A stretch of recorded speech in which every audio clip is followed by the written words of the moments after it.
So, good afternoon to all. So, நாங்கள் இன்னைக்கு வந்து விபதி வகுப்புக்கு நாங்கள் வந்து நினைக்கிறேன். நாங்கள் பயிற்சிக்கு தயார்படுத்திக்கப்பட்டு கொண்டிருக்கின்றோம். நாங்கள் பார்க்க போகிற வந்து அனைவரும் மீட் தான் இருக்கட்டும். நீங்கள் பயிற்சிக்கு தயாராவதற்குரிய நடவடிக்கை நடைபெற்றிருக்கின்றோம். வந்து நாங்கள் ரிவிஷன் தான் பார்க்க போகிறோம். நீங்கள் இதுவரைக்கும் பார்த்த விடயங்கள் நாங்கள் மிக விரைவாக பார்க்க இருக்கின்றோம். அப்போ உங்களுக்கு தெரியும், இந்த பேப்பர் உங்களுக்கு தெரியும், economics of money and monetary பாலிசின்னு தெரியும். உங்களுக்கு தெரியும், மானிட்டரி பாலிசி in economy. உங்களுக்கு தெரியும், there are very important policies called fiscal policy and monetary policies are very important in the economy. அப்போ monetary policy always talking about the money supply, interest rate and inflation. Agave, the monetary policy always talking about the பணவீக்கம்,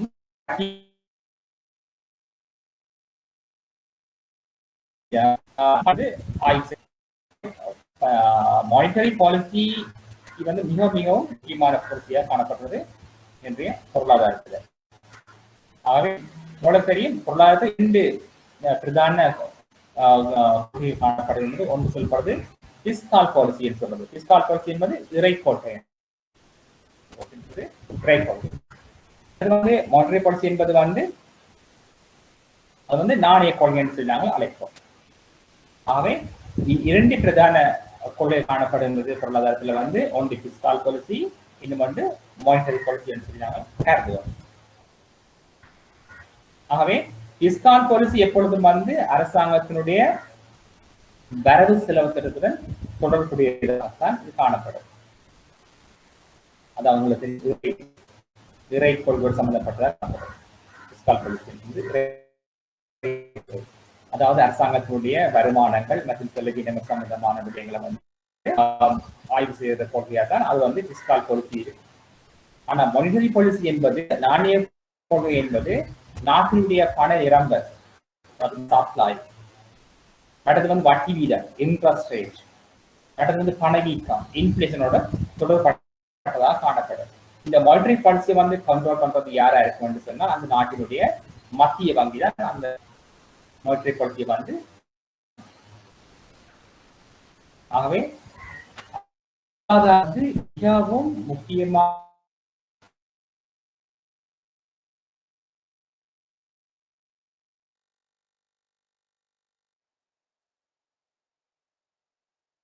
வந்து 2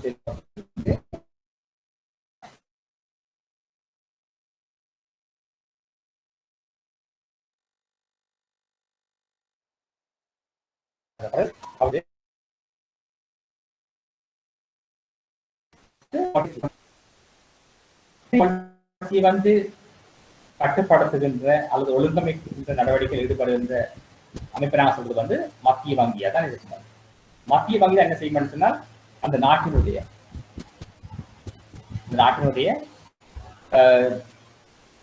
நாணய கொள்கையை வந்து மற்றும் பண வீக்கங்கள், வட்டி விதங்களை வந்து தீர்மானிக்க காணப்படுகிறது.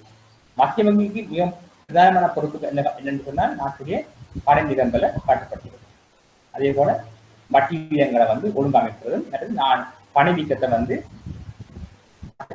வைத்திருப்பதுதான் மத்திய வங்கியுடைய பிரதானமாக கருதப்படுகின்றது.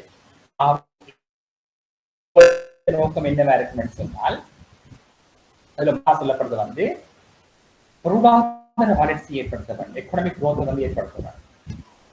இது வந்து நாணய கொள்கையினுடைய நோக்கம்.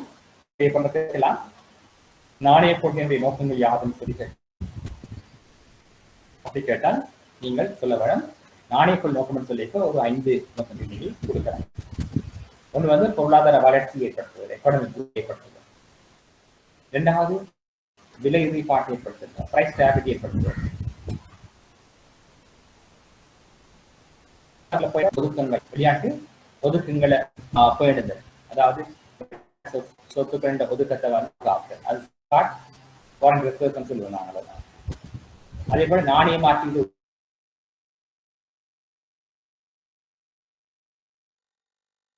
நாணய தன்மையப்படுத்துதல், நாணய உறுதித்தன்மை, மானிட்டரி ஸ்டேபிலிட்டியைப்படுத்துதல். அவை இவ்வாறு ஒரு 5 வகையான நோக்கங்களை வந்து இந்த மானிட்டரி பாலிசி கொண்டு இருக்கும். அதுக்கு மாநில காடுகின்ற அப்ப உங்களுக்கு 5 மாசத்துக்கு அது சரி எவ்வளவு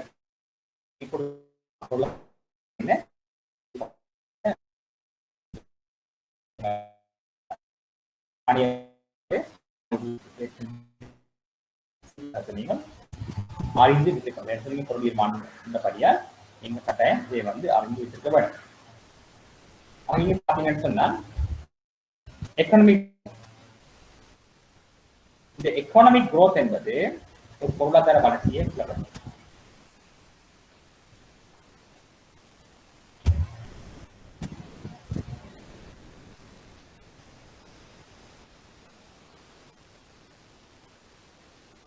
growth என்பது வந்து பொருளாதார வளர்ச்சியை வந்து காணப்படும்.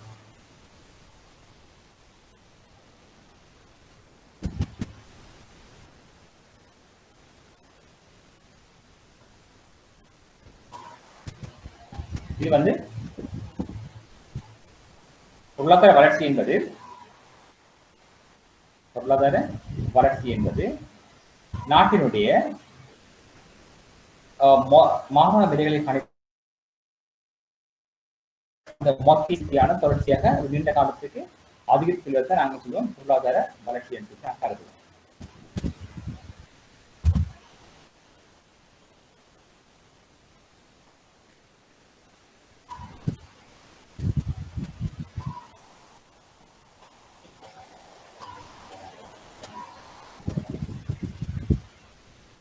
ஆகையினால் பொருளாதார வளர்ச்சி என்பது எக்கனாமிக் growth, இந்த பொருளாதார வளர்ச்சி என்பது அந்த ஒரு நாட்டினுடைய இந்த மொத்த உற்பத்தியானது தொடர்ச்சியாக ஒரு நீண்ட காலத்துக்கு வந்து அதிகரித்து செல்வதை நாங்கள் சொல்லுவோம் எக்கனாமிக் growth என்று சொல்லுவோம். அப்ப இந்த பொருளாதார வளர்ச்சி வந்து ஏன் பொருளாதாரம் வந்து ஒரு growth ஒரு முன்னேற்றத்தை ஏற்படுத்தும். அதாவது ஒரு நாட்டினுடைய மொத்த உள்நாட்டு உற்பத்தி நாங்கள் domestic product அல்லது gross national product அப்படின்னு சொல்லுவாங்க. ஒரு நாட்டினுடைய அந்த மொத்த உற்பத்தி அல்லது மொத்த உள்நாட்டு உற்பத்தி, அதாவது இந்த நாட்டில் உற்பத்தி செய்யப்படுகின்ற அந்த மொத்த உள்நாட்டு உற்பத்தி வந்து ஒரு தொடர்ச்சியாக ஒரு நீண்ட காலத்துக்கு வந்து அதிகரித்து செல்ல. அப்ப இதுக்கு வந்து இந்த நாணய கொள்கை வந்து ஒரு உந்து சக்தியாக இருக்கலாம். ஆகவே ஒரு நாட்டினுடைய பொருளாதார வளர்ச்சி ஒன்று ஏற்பட வேண்டும் என்று சொன்னால் நாணய கொள்கையானது ஒரு நேர்கணிய பாதிப்பை வந்து நேர்கணிய விளைவுகளை ஏற்படுத்தலாம். வந்து முதலாவதாக சொல்லப்படுவது வந்து பொருளாதார வளர்ச்சி. இந்த பொருளாதார வளர்ச்சி ஏற்படுகின்ற பொழுது அந்த நாட்டினுடைய மொத்த உள்நாட்டு உற்பத்தி வந்து அதிகரிக்கும். இந்த உற்பத்தி ஆனது அதிகரிக்கின்ற பொழுது அந்த அதாவது இந்த நாட்டில வந்து சராசரியாக ஒரு நபரே கிடைக்கின்ற தலா தேசிய உற்பத்தியானது அதிகரிப்பதாக காணப்படும். அதாவது அந்த நாட்டில வந்து அந்த மொத்த உள்நாட்டு உற்பத்தியானது அதிகரிக்கின்ற பொழுது அந்த நாட்டு மக்களது தலா வருமானம், அது ஒரு நபரை கிடைக்கக்கூடிய சராசரியான வருமானம் அல்லது சராசரியான உற்பத்தி அல்லது வந்து அதிகரிச்சு கொண்டு செல்லும். அப்ப பொருளாதார வளர்ச்சி ஏற்படுகின்ற பொழுது அந்த நாட்டு மக்களுடைய அல்ல அந்த நாட்டினுடைய பெர் கேபிட்டா இன்கம் அழைப்போம் நாங்கள். பெர் கேபிட்டா இன்கம் அதாவது தலா வருமானம் அதிகரிச்சுள்ளதாக காணப்படும். இவ்வாறு தலா வருமானமானது அதிகரிக்கின்ற பொழுது அந்த மக்களது வாழ்க்கை தரம், அந்த லிவிங் ஸ்டாண்டர்ட் என்ன செய்ய வேண்டியதுன்னா அதிகரிக்கும். லிவிங் ஸ்டாண்டர்ட் அதிகரிக்கின்ற பொழுது அந்த வறுமை, பவர்ட்டி என்று சொல்லுவாங்க, அது என்ன செய்யும்? வீழ்ச்சி அடையும். இதனால வந்து தங்கி வாழ்வோருடைய அளவு டிபெண்டன்ஸ் தங்கி வாழ்வோருடைய அளவு அதிகரிக்கும், குறைவடையும். என்ன மக்களுடைய தலா வருமானம் அதிகரிக்குது, வறுமை குறையுது, தங்கி வாழ்வோருடைய அளவு குறையுது.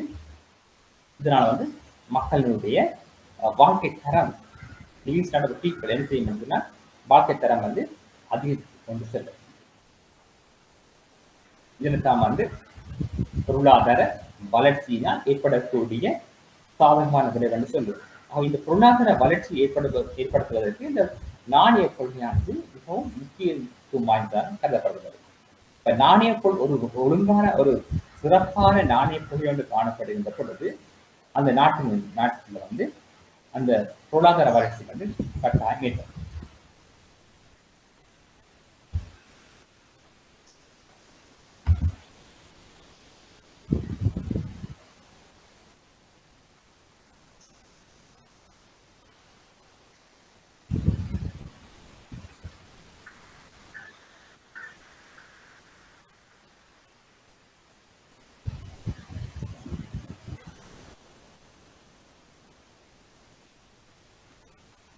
வளர்ச்சி வந்து ஏற்படுவதாக காணப்படும்.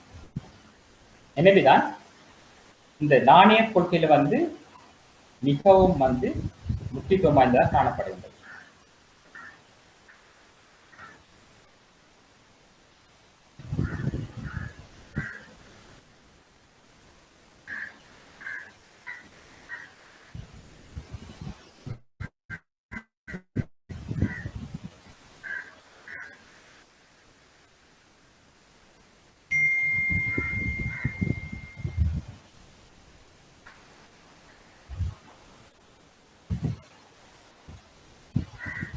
அடுத்து பாத்தீங்கன்னு சொன்னா பிரைஸ் ஸ்டாபிலிட்டி அழைப்பனாங்க, அதாவது விலை உறுதிப்பாடு.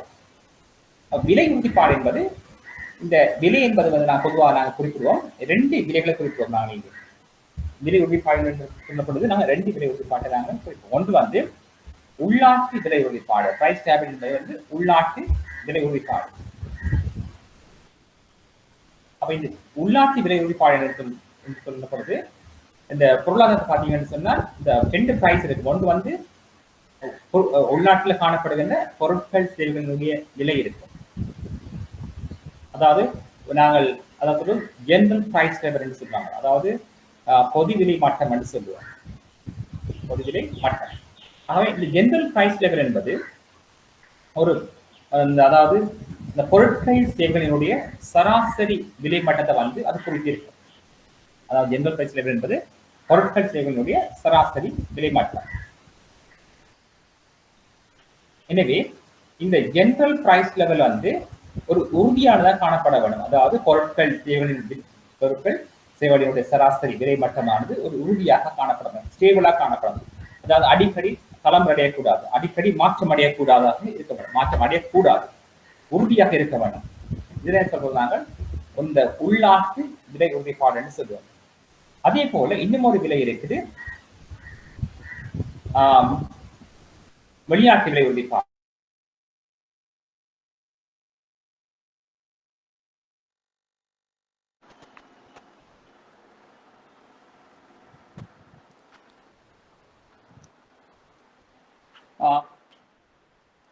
ஆகவே நாங்கள் பார்ப்போம், நாங்கள் தொடர்ச்சியா பார்த்துட்டு இருக்கோம் இந்த விடயத்தை வந்து, அதாவது சில தடங்கள் ஏற்பட்டிருந்தது.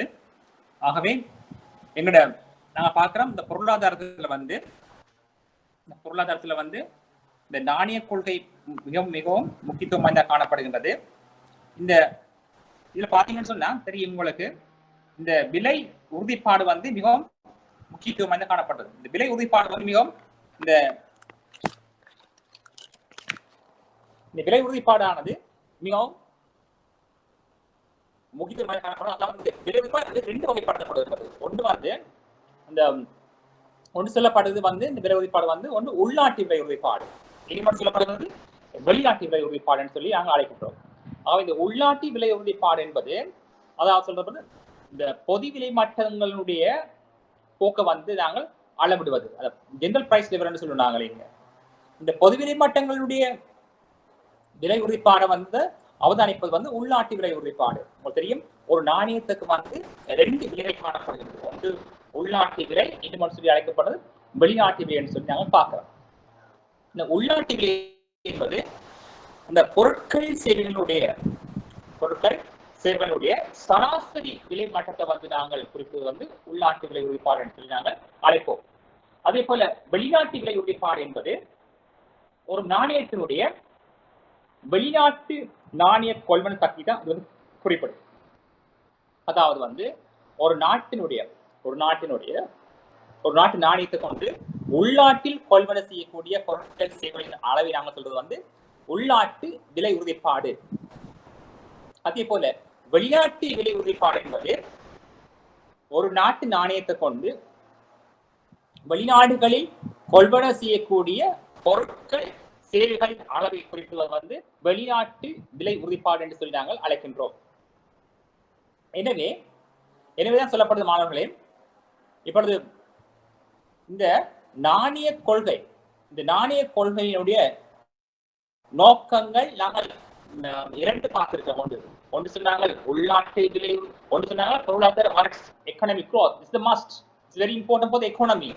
அப்போ இந்த பொருளாதார வளர்ச்சி என்பது ஒரு நாட்டினுடைய மொத்த உள்நாட்டு உற்பத்தியானது தொடர்ச்சியாக ஒரு நீண்ட காலத்துல வந்து அதிகரித்து செல்வதை நாங்கள் சொல்றது வந்து பொருளாதார வளர்ச்சி என்று அழைக்கின்றோம். இந்த பொருளாதார வளர்ச்சி ஊடாக அந்த நாட்டுல வந்து எந்த மாற்றங்கள் இடம்பெறும், அதாவது பொருளாதார வளர்ச்சி ஏற்படுகின்ற பொழுது அந்த நாட்டினுடைய மொத்த உள்நாட்டு உற்பத்தி அதிகரிக்கின்றது. அந்த இதன் ஊடாக வந்து அந்த நாட்டுல வந்து ஒரு நபருக்கு, அதாவது தனிநபருக்கு கிடைக்கக்கூடிய மொத்த தேசிய உற்பத்தி, அதான் சொல்றாங்க தலா தேசிய உற்பத்தி, அதே போல தலா வருமானம், per capita income என்று சொல்லுவாங்க. per capita income, தலா வருமானம் போன்ற தலா வருமானம் என்பது ஒரு நபருக்கு கிடைக்கக்கூடிய சராசரி வருமானம்.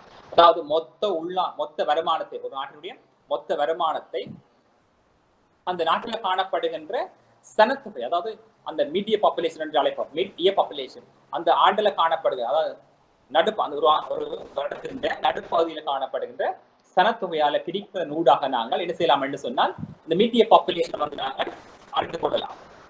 ஆகவே மொத்த உள்நாட்டு உற்பத்தியை வந்து நாங்கள் மீடிய பாப்புலேஷனால, அதாவது total revenue of the nations divided by number of population, that's called mid-year population.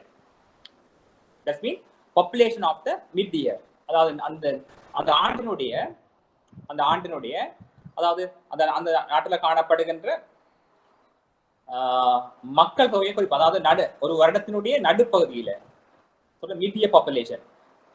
ஆகவே அந்த நாட்டில் காணப்படுகின்ற சனத்தொகையை வந்து அந்த ஆண்டினுடைய நடுப்பகுதி, அதாவது ஒரு வருடத்தினுடைய நடுப்பகுதி, அதாவது ஜூலை அந்த மாதத்துல காணப்படுகின்ற சனத்தொகையால பிரிப்பதன் ஊடாக நாங்கள் என்ன செய்யலாம் என்று சொன்னால் அந்த தலா வருமானத்தை நாங்கள் அளவிடலாம். ஆகவே மானிட்டரி பாலிசியினுடைய நோக்கம் என்று சொல்லி நாங்கள் பார்த்தாங்க பொருளாதார வளர்ச்சி, இரண்டாவது விலை உறுதிப்பாடு. விலை உறுதிப்பாடு ரெண்டு வருத்தப்படுகிறது. ஒன்று உள்நாட்டு விலை உறுதிப்பாடு, இன்னும் ஒன்று வெளிநாட்டு விலை உறுதிப்பாடு. உள்நாட்டு விலை உறுதிப்பாடு என்பது ஒரு நாணயத்தை கொண்டு உள்நாட்டில் கொள்ள செய்யக்கூடிய பொருட்கள் சேவைகளுடைய அளவை நாங்கள் இங்கே குறிப்பிடுவோம். அதே போல வெளிநாட்டு விலை உறுதிப்பாடு என்பது அந்த நாணய மாற்று விதம், ஃபாரெக்ஸ் மார்க்கெட் என்று சொல்லுவாங்க, அல்லது நாங்கள் சொல்ல ஃபாரின் எக்ஸ்சேஞ்ச் மார்க்கெட் என்று சொல்லுவாங்க.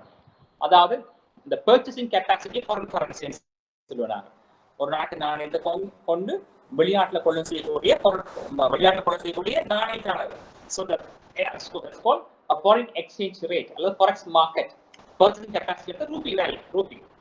So we are going to purchase the foreign currency instead of the local currency. அது நான் சொல்றது வந்து foreign exchange அல்லது forex market என்று சொல்லுவோம். So the forex market will be determined by the demand for foreign currency and supply of foreign currency என்று சொல்லுவாங்க. ஆகவே இந்த நாணய மாற்று விதமான forex market will be the forex market depends on the supply of foreign currency, demand for foreign currency.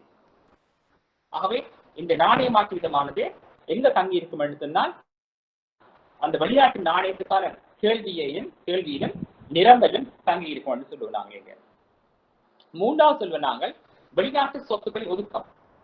வெளிநாட்டு சொத்துக்களின் ஒதுக்கம் என்று சொல்லி பார்க்கலாம். இந்த வெளிநாட்டு சொத்துக்களின் ஒதுக்கம் என்று நாங்கள் பார்க்கின்ற பொழுது, அதாவது எங்கட மத்திய வங்கியில சென்ட்ரல் பேங்க் ஆஃப் ஸ்ரீலங்கால பாத்தீங்கன்னு சொன்னால் இந்த ரிசர்வ்ஸ் இருக்கும், ரிசர்வ்ஸ் ஒதுக்கம் என்று சொல்லி அழைப்போம் நாங்கள். ஆகவே ஒரு நாட்டுல வந்து வெளிநாட்டு ஒதுக்கங்கள் வந்து மிகவும் முக்கியத்துவம் என காணப்படுகிறது. எவ்வாறு பாத்தீங்கன்னு சொன்னால் இந்த வெளிநாட்டிலிருந்து நாங்கள் பொருட்களை இறக்குமதி செய்வதற்கு வந்து இந்த ஒதுக்கங்கள் வந்து மிக முக்கியத்துவம் என காணப்படுகிறது. ஆகவே இந்த வெளிநாட்டு ஒதுக்கங்களினுடைய இருப்பு வந்து மத்திய வங்கியால் வந்து பாதுகாக்கப்படும். ஏனென்று சொன்னால் எங்களுடைய நாட்டுக்கு வந்து தேவையான பொருட்களை நாங்கள் இறக்குமதி செய்யறதுக்கு வந்து இந்த ஒதுக்கங்கள் முக்கியத்துவமாக காணப்படுகின்றது. எனவேதான் இந்த வெளிநாட்டு ஒதுக்கங்களை வந்து மத்திய வங்கி பேணி பாதுகாக்கும். ஏனென்று சொன்னால் அதாவது அவசர தேவைக்காக எங்கள் நாட்டுக்கு வந்து தேவையான பொருட்களை நாங்கள் வெளிநாடுகளை இறக்குமதி செய்வதற்கு வெளிநாட்டு நாணயங்கள், வெளிநாட்டு பிணைகள் அல்லது வெளிநாட்டு சொத்துக்கள் தான் நாங்கள் பயன்படுத்த வேண்டியிருக்கும். உங்களுக்கு தெரியும், COVID-19 பேண்டமிக் காலப்பகுதியில் வந்து எங்களுடைய நாட்டுக்கு வந்து மிகவும் முக்கியமான பொருட்களை நாங்கள் இறக்குமதி செய்ய வேண்டிய இருக்கும். அந்த நேரத்தில் நாங்கள் இந்த ஒதுக்கங்களை நாங்கள் பயன்படுத்தலாம். அப்போ ஒதுக்கம் வந்து சராசரி நாங்கள் பார்ப்போம்னு சொன்னால் ஒரு 4 அல்லது 5 மாதங்களுக்கு தேவையான பொருட்களை நாங்கள் வெளிநாட்டில் இறக்குமதி செய்யக்கூடிய அளவுக்கு எங்களோட ஒதுக்கம் கட்டாயம் இருக்க வேண்டும். அப்படிதான் எங்கள் நாட்டில் இருக்கிற 5 அல்லது 6 மாதங்களுக்கு தேவையான பொருட்களை நாங்கள் வெளிநாட்டிலிருந்து இறக்குமதி செய்யக்கூடிய மாதிரி இருக்கு. ஆகவே இந்த 4வது பார்த்தோம் என்று சொன்னால் நாணய மாற்று உறுதிப்பாடு. இந்த ஃபாரெக்ஸ் மார்க்கெட் என்ன மாதிரி இருக்கும்னு சொன்னா ஸ்டேபிளா இருக்க வேண்டும். இந்த ஃபாரின் எக்ஸ்சேஞ்ச் மார்க்கெட் வந்து ஸ்டேபிளாக இருக்க வேண்டும். அதாவது நாங்கள் சொல்லுவோம் $1 இஸ் ஈக்குவல் 190 rupees. பிறகு பார்த்தீங்கன்னு சொன்னா 195, 200 போயிருக்கும். அப்புறம் எங்க சொன்னா 140 இருக்கு. 140 ஒரு $1 இஸ் ஈக்குவல் 140 rupees. தென் அப்புறம் பார்த்தீங்கன்னு சொன்னா $1 ஈக்குவல் 150, 60, 70 போய் 90 போகும். இது வந்து பொருளாதாரத்துக்கு சிறந்தது அல்ல. ஏன்னு சொன்னால் இந்த நாணய மாற்று வீதமானது உறுதியாக இருக்க. இதை யாரு பாதுகாக்கணும்னு சொன்னால் இந்த மத்திய வங்கி பொதுவாக வந்து இந்த நாணய மாற்று வீத தளம்பலை வந்து குறைக்க வேணும். அப்ப இந்த ஃபாரின் எக்ஸ்சேஞ்ச் ரேட் மாற்றி ஸ்டேபிளா இருக்க வேணும். அடிக்கடி தளம்பல் அடையக்கூடாது. இவ்வாறு அடிக்கடி தளம்பல் அடைந்தால் என்ன நடக்கும் என்று சொன்னால் எங்களோட பொருளாதாரத்தை வந்து எங்களுடைய வெளிநாட்டு முதலீட்டாளர்கள் என்ன செய்யலாம், நம்பிக்கை இழக்கிறார். ஆகவே எங்களுடைய நாணய மாற்று வீதம் வந்து உறுதியானதாக காணப்பட வேண்டும். எனவே நாணய மாற்று வீதம் வந்து உறுதியா இருக்கணும். நாணயத்துடைய பெறுமதி, எங்களுடைய ரூபாவுடைய பெறுமதி வந்து ஸ்டேபிளா இருக்க வேண்டும். உங்களுக்கு தெரியும், நாங்கள் 10 ரூபாவை கொண்டு கடந்த வருடம் கொள்வன் செய்த பொருளை வந்து இந்த வருடம் கொள்வன் செய்ய முடியாமல் இருக்கு. வேற என்ன சொன்னா நாட்டில் பணவீக்கம். ஆகவே இந்த பணவீக்கம் எல்லாம் உயர்ந்த, அதாவது தாழ்ந்த மட்டத்துல இருக்க வேண்டும்.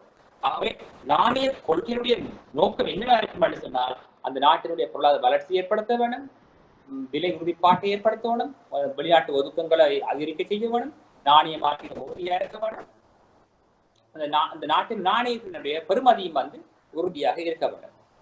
அப்ப நாணயத்தின் பெறுமதி எப்ப உறுதியாக மாறும் என்று சொன்னால் உள்நாட்டுல வந்து விலைமட்டம் அதிகரிக்கின்ற பொழுது. உள்நாட்டில் விலைமட்டம் அதிகரிக்க பொதுமக்கள் தாங்கள் இந்த பணத்தினை வைத்திருக்க விரும்ப மாட்டார்கள். உங்களுக்கு கேட்பார் கேள்வி, எந்த சந்தர்ப்பத்தில் பொதுமக்கள் நாணயத்தினை வைத்திருக்க விரும்புவது இல்லை? எப்பொழுது பொதுமக்கள் நாணயத்தை வைத்திருக்க விரும்ப மாட்டார்கள் சொன்னால் நாணயத்தினுடைய பெறுமதி வீழ்ச்சி அடைகின்ற பொழுது. நாணயத்தினுடைய பெறுமதி எப்ப வீழ்ச்சி அடையும் என்று பார்த்தீங்கன்னு சொன்னால் அந்த நாட்டுல பணவீக்க மட்டமானது உயர்வாக காணப்படுகின்ற பொழுது. பணவீக்க மட்டமானது உயர்வாக காணப்படுகின்ற பொழுது பொதுமக்கள் நாணயத்தை வந்து வைத்திருக்க விரும்ப மாட்டார்கள். ஏனென்று சொன்னால் நாங்கள் நாணயத்தை வைத்திருக்கின்ற பொழுது நாணயத்தின் பெறுமதி வீழ்ச்சி அடைந்து போகுது. என்று சொன்னால் பொது விலை மட்டம் அது இருக்குது. உங்களுக்கு தெரியும், நாங்கள் ஒரு 10 வருடத்துக்கு முன்னர் ஒரு 8 கிராம் தங்கத்தை நாங்கள் வச்சிருந்தோம்னு சொன்னால் தங்கத்தின பெறுமதி வந்து 50,000 இருந்திருக்கு. இப்ப பாத்தீங்கன்னு சொன்னா இப்ப ஒரு 5 வருடத்துக்கு பின்னர் வந்து அதே தங்கத்தினுடைய பெறுமதி வந்து 1 லட்சம் ரூபாய் போகுது. ஆகவே இப்ப பாருங்க, பொருட்களின் விலை வந்து சடுதியாக அதிகமாக அதிகரிக்குது. இவ்வாறு அதிகமாக அதிகரிக்கின்ற பொழுது பொதுமக்கள் தங்களிடம் பணத்தை வந்து வங்கிகள் முதலீடு செய்யாமல் சொத்துக்கள் மீது முதலீடு செய்கிறார்கள்.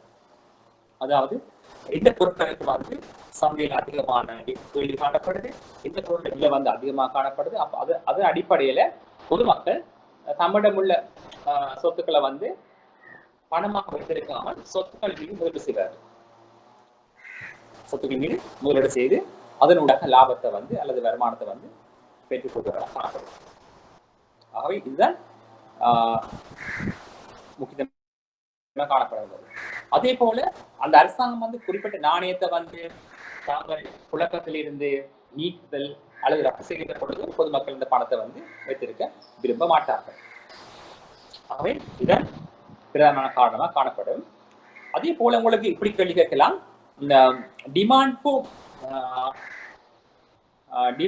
ஃபார் மணி என்று கேட்பாங்க. டிமாண்ட் ஃபார் மணி அல்லது பணத்துக்கான கேள்வின்னு கேட்பேன். பணத்துக்கான கேள்வி. What are factors determine the demand for money என்று கேட்பேன். இந்த பணத்துக்கான கேள்வி தீர்மானிக்கிற காரணிகள் யாவை என்று சொல்லி கேட்கலாம். ஆக பணத்துக்கான கேள்வி என்று சொன்னால் அதுக்குரிய விளக்கம் தெரிஞ்சிருக்க வேண்டும். விளக்கம் பணத்துக்கான கேள்வி என்று சொன்னால் என்ன, பணத்துக்கான கேள்வி தீர்மானிக்கிற காரணி என்ன, பணத்துக்கான திரவத்தை தேர்வு என்று சொன்னால் என்னன்னு சொல்லி கேள்விகள் எதிர்பார்க்கலாம். ஆக பணத்துக்கான கேள்வி என்று சொல்லி கேட்டால் நீங்க சொல்லணும், பணத்துக்கான கேள்வி என்பது பொதுமக்கள்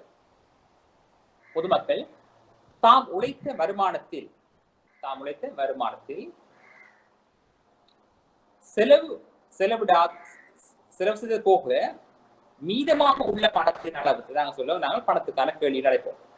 அதாவது பொதுமக்கள் தாம் உழைத்த வருமானத்தின் ஒரு பகுதியினை எதிர்கால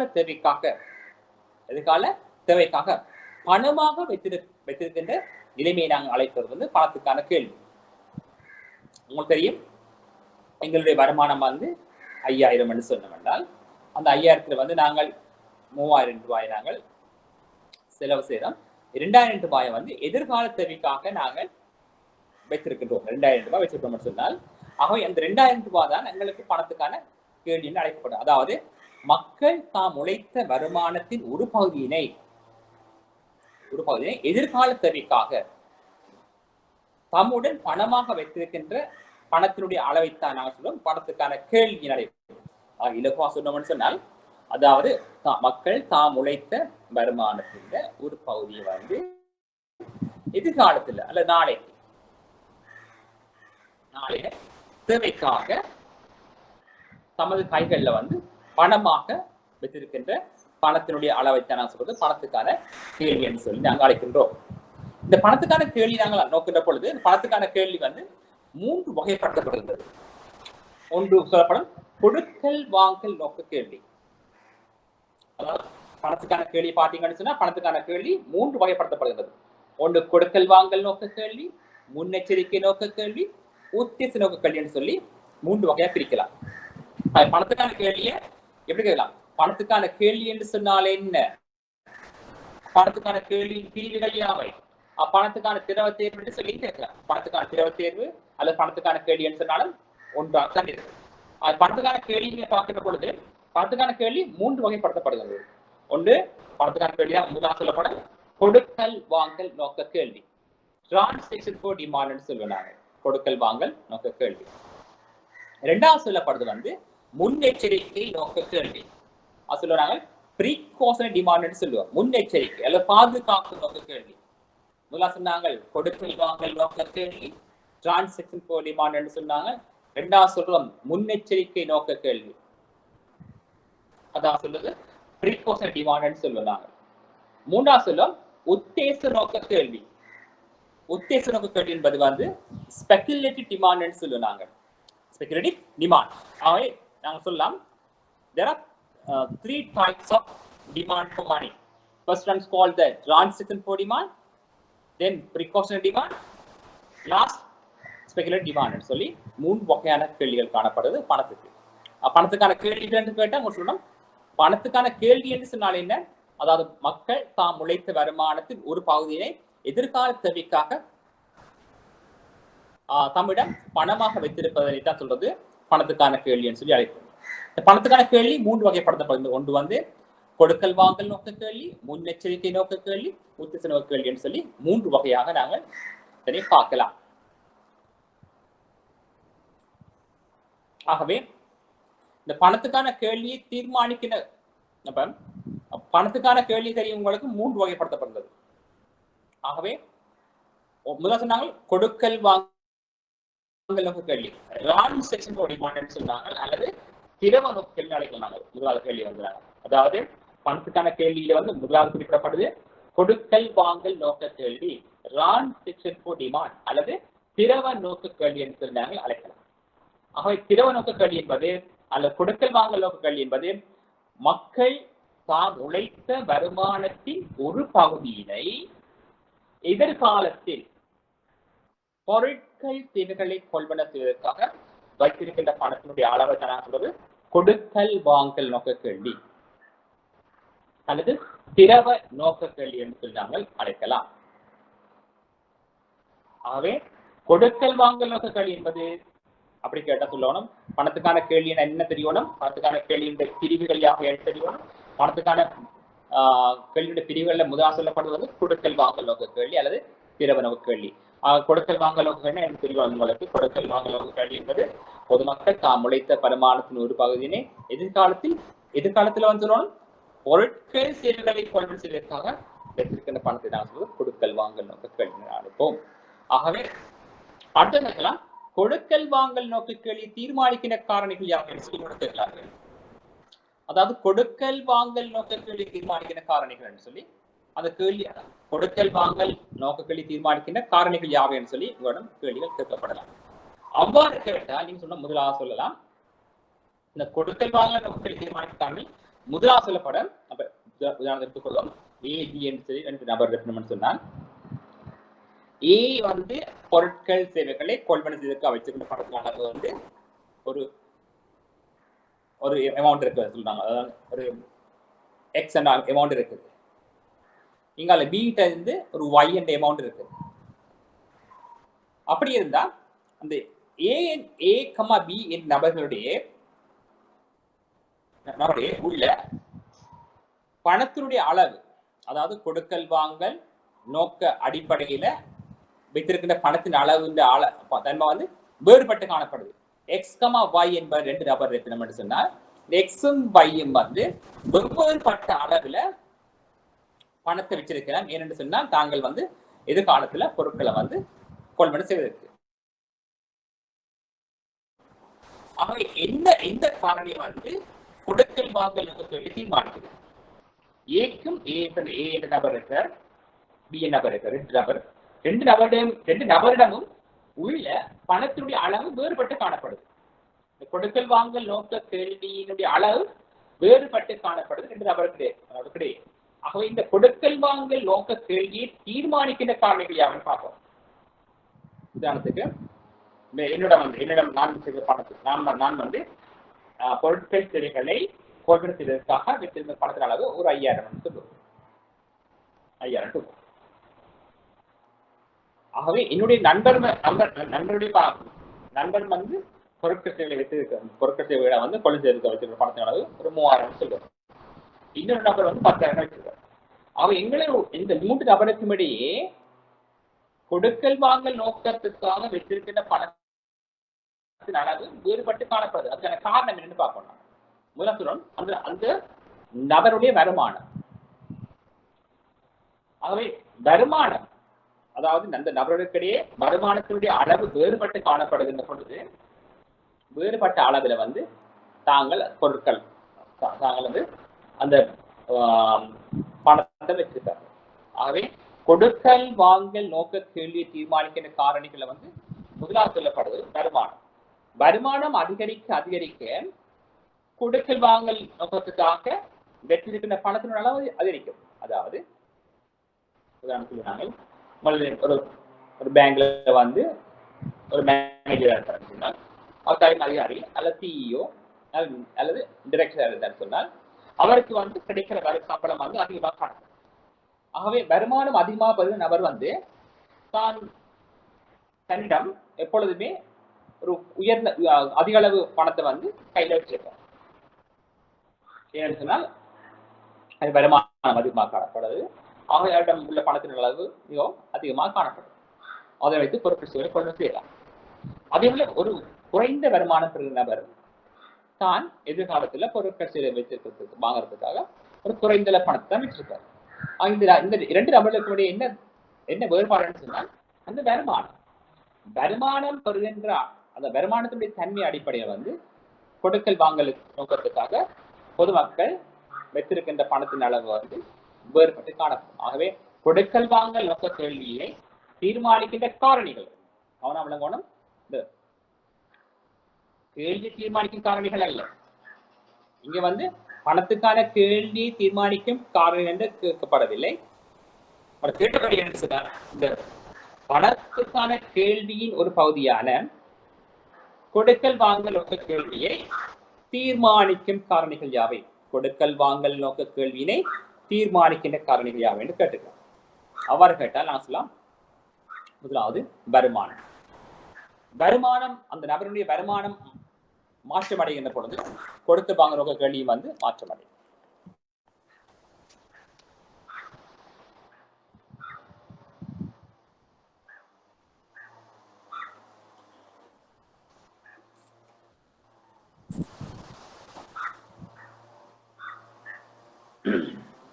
ஆகவே வருமானமானது முக்கியத்துவம் காணப்படுகிறது. வருமான மாற்றமடைய கொடுக்கல் வாங்கல் கேள்வியும் வந்து மாற்றமடைவதாக காணப்படுது. இரண்டாவது காரணத்தை பார்க்கலாம் நாங்கள் இங்க.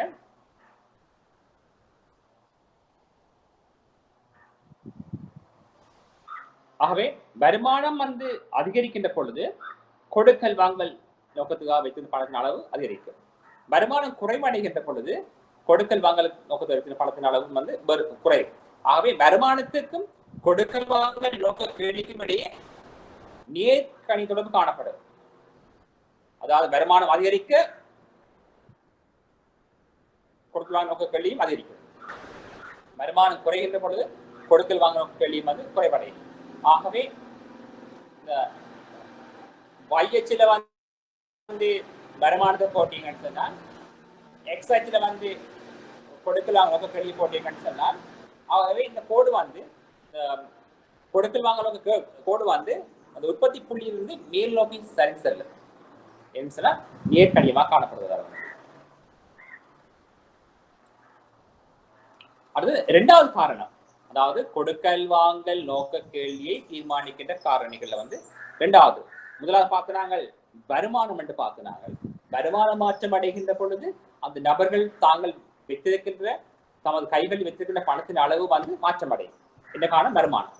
வருமானம் அதிகமாக இருந்த மக்கள் வந்து தங்களிடம் அதிக பணத்தை வந்து கைகளில் வச்சிருக்கும்.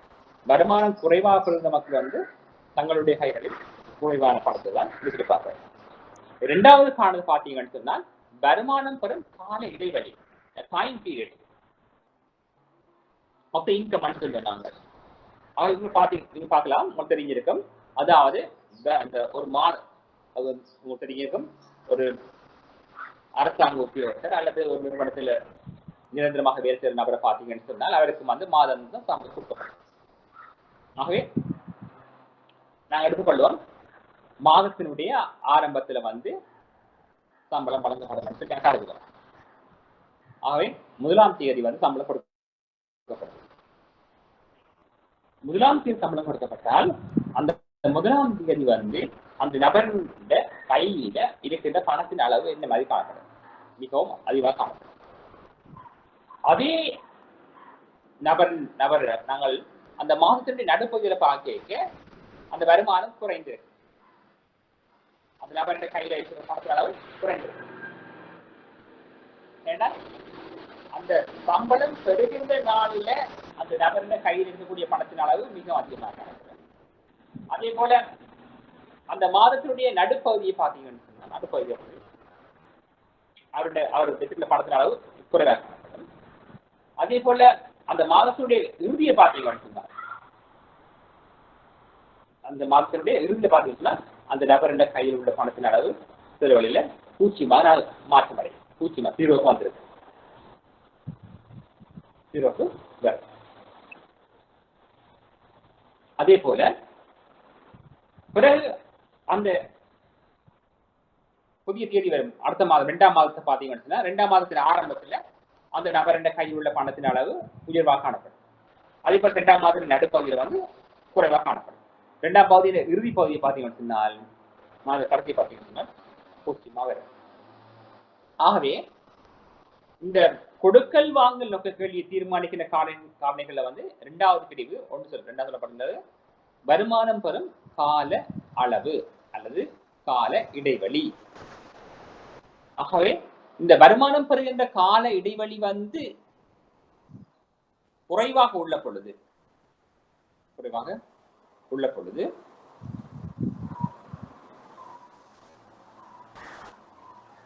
பொதுமக்கள் தங்களுடைய கைகள்ல வைத்திருக்கின்ற பணத்தின் அளவு கொஞ்சம் சற்று அதிகமாக காணப்படும். ஆனா வருமானம் பெறுகின்ற கால இடைவெளி அதிகமாக காணப்படுகின்ற பொழுது வருமானம் மாற்றமடைந்து செல்லும். அதாவது மாதத்தின் ஆரம்பத்தில் அதிகமாகவும் மாதத்தின் இறுதியில் வந்து துஷ்யமாக காணப்படும். இப்பாரிய இடைவெளியை ஏற்படும். மூன்றாவது காரணம் என்ன? முதலாவது சொன்ன நாங்கள் வருமானம், இந்த நபருக்கு கிடைக்கிற வருமானம், இரண்டாவது வருமானம் பெறுகிற கால இடைவெளி பார்த்து நாங்கள் இன்னும் சொல்ல, மூன்றாவது பிரதேச வேறுபாடு. அந்த சில மக்கள் வந்து குறித்த மக்கள் வந்து சில குறிப்பிட்ட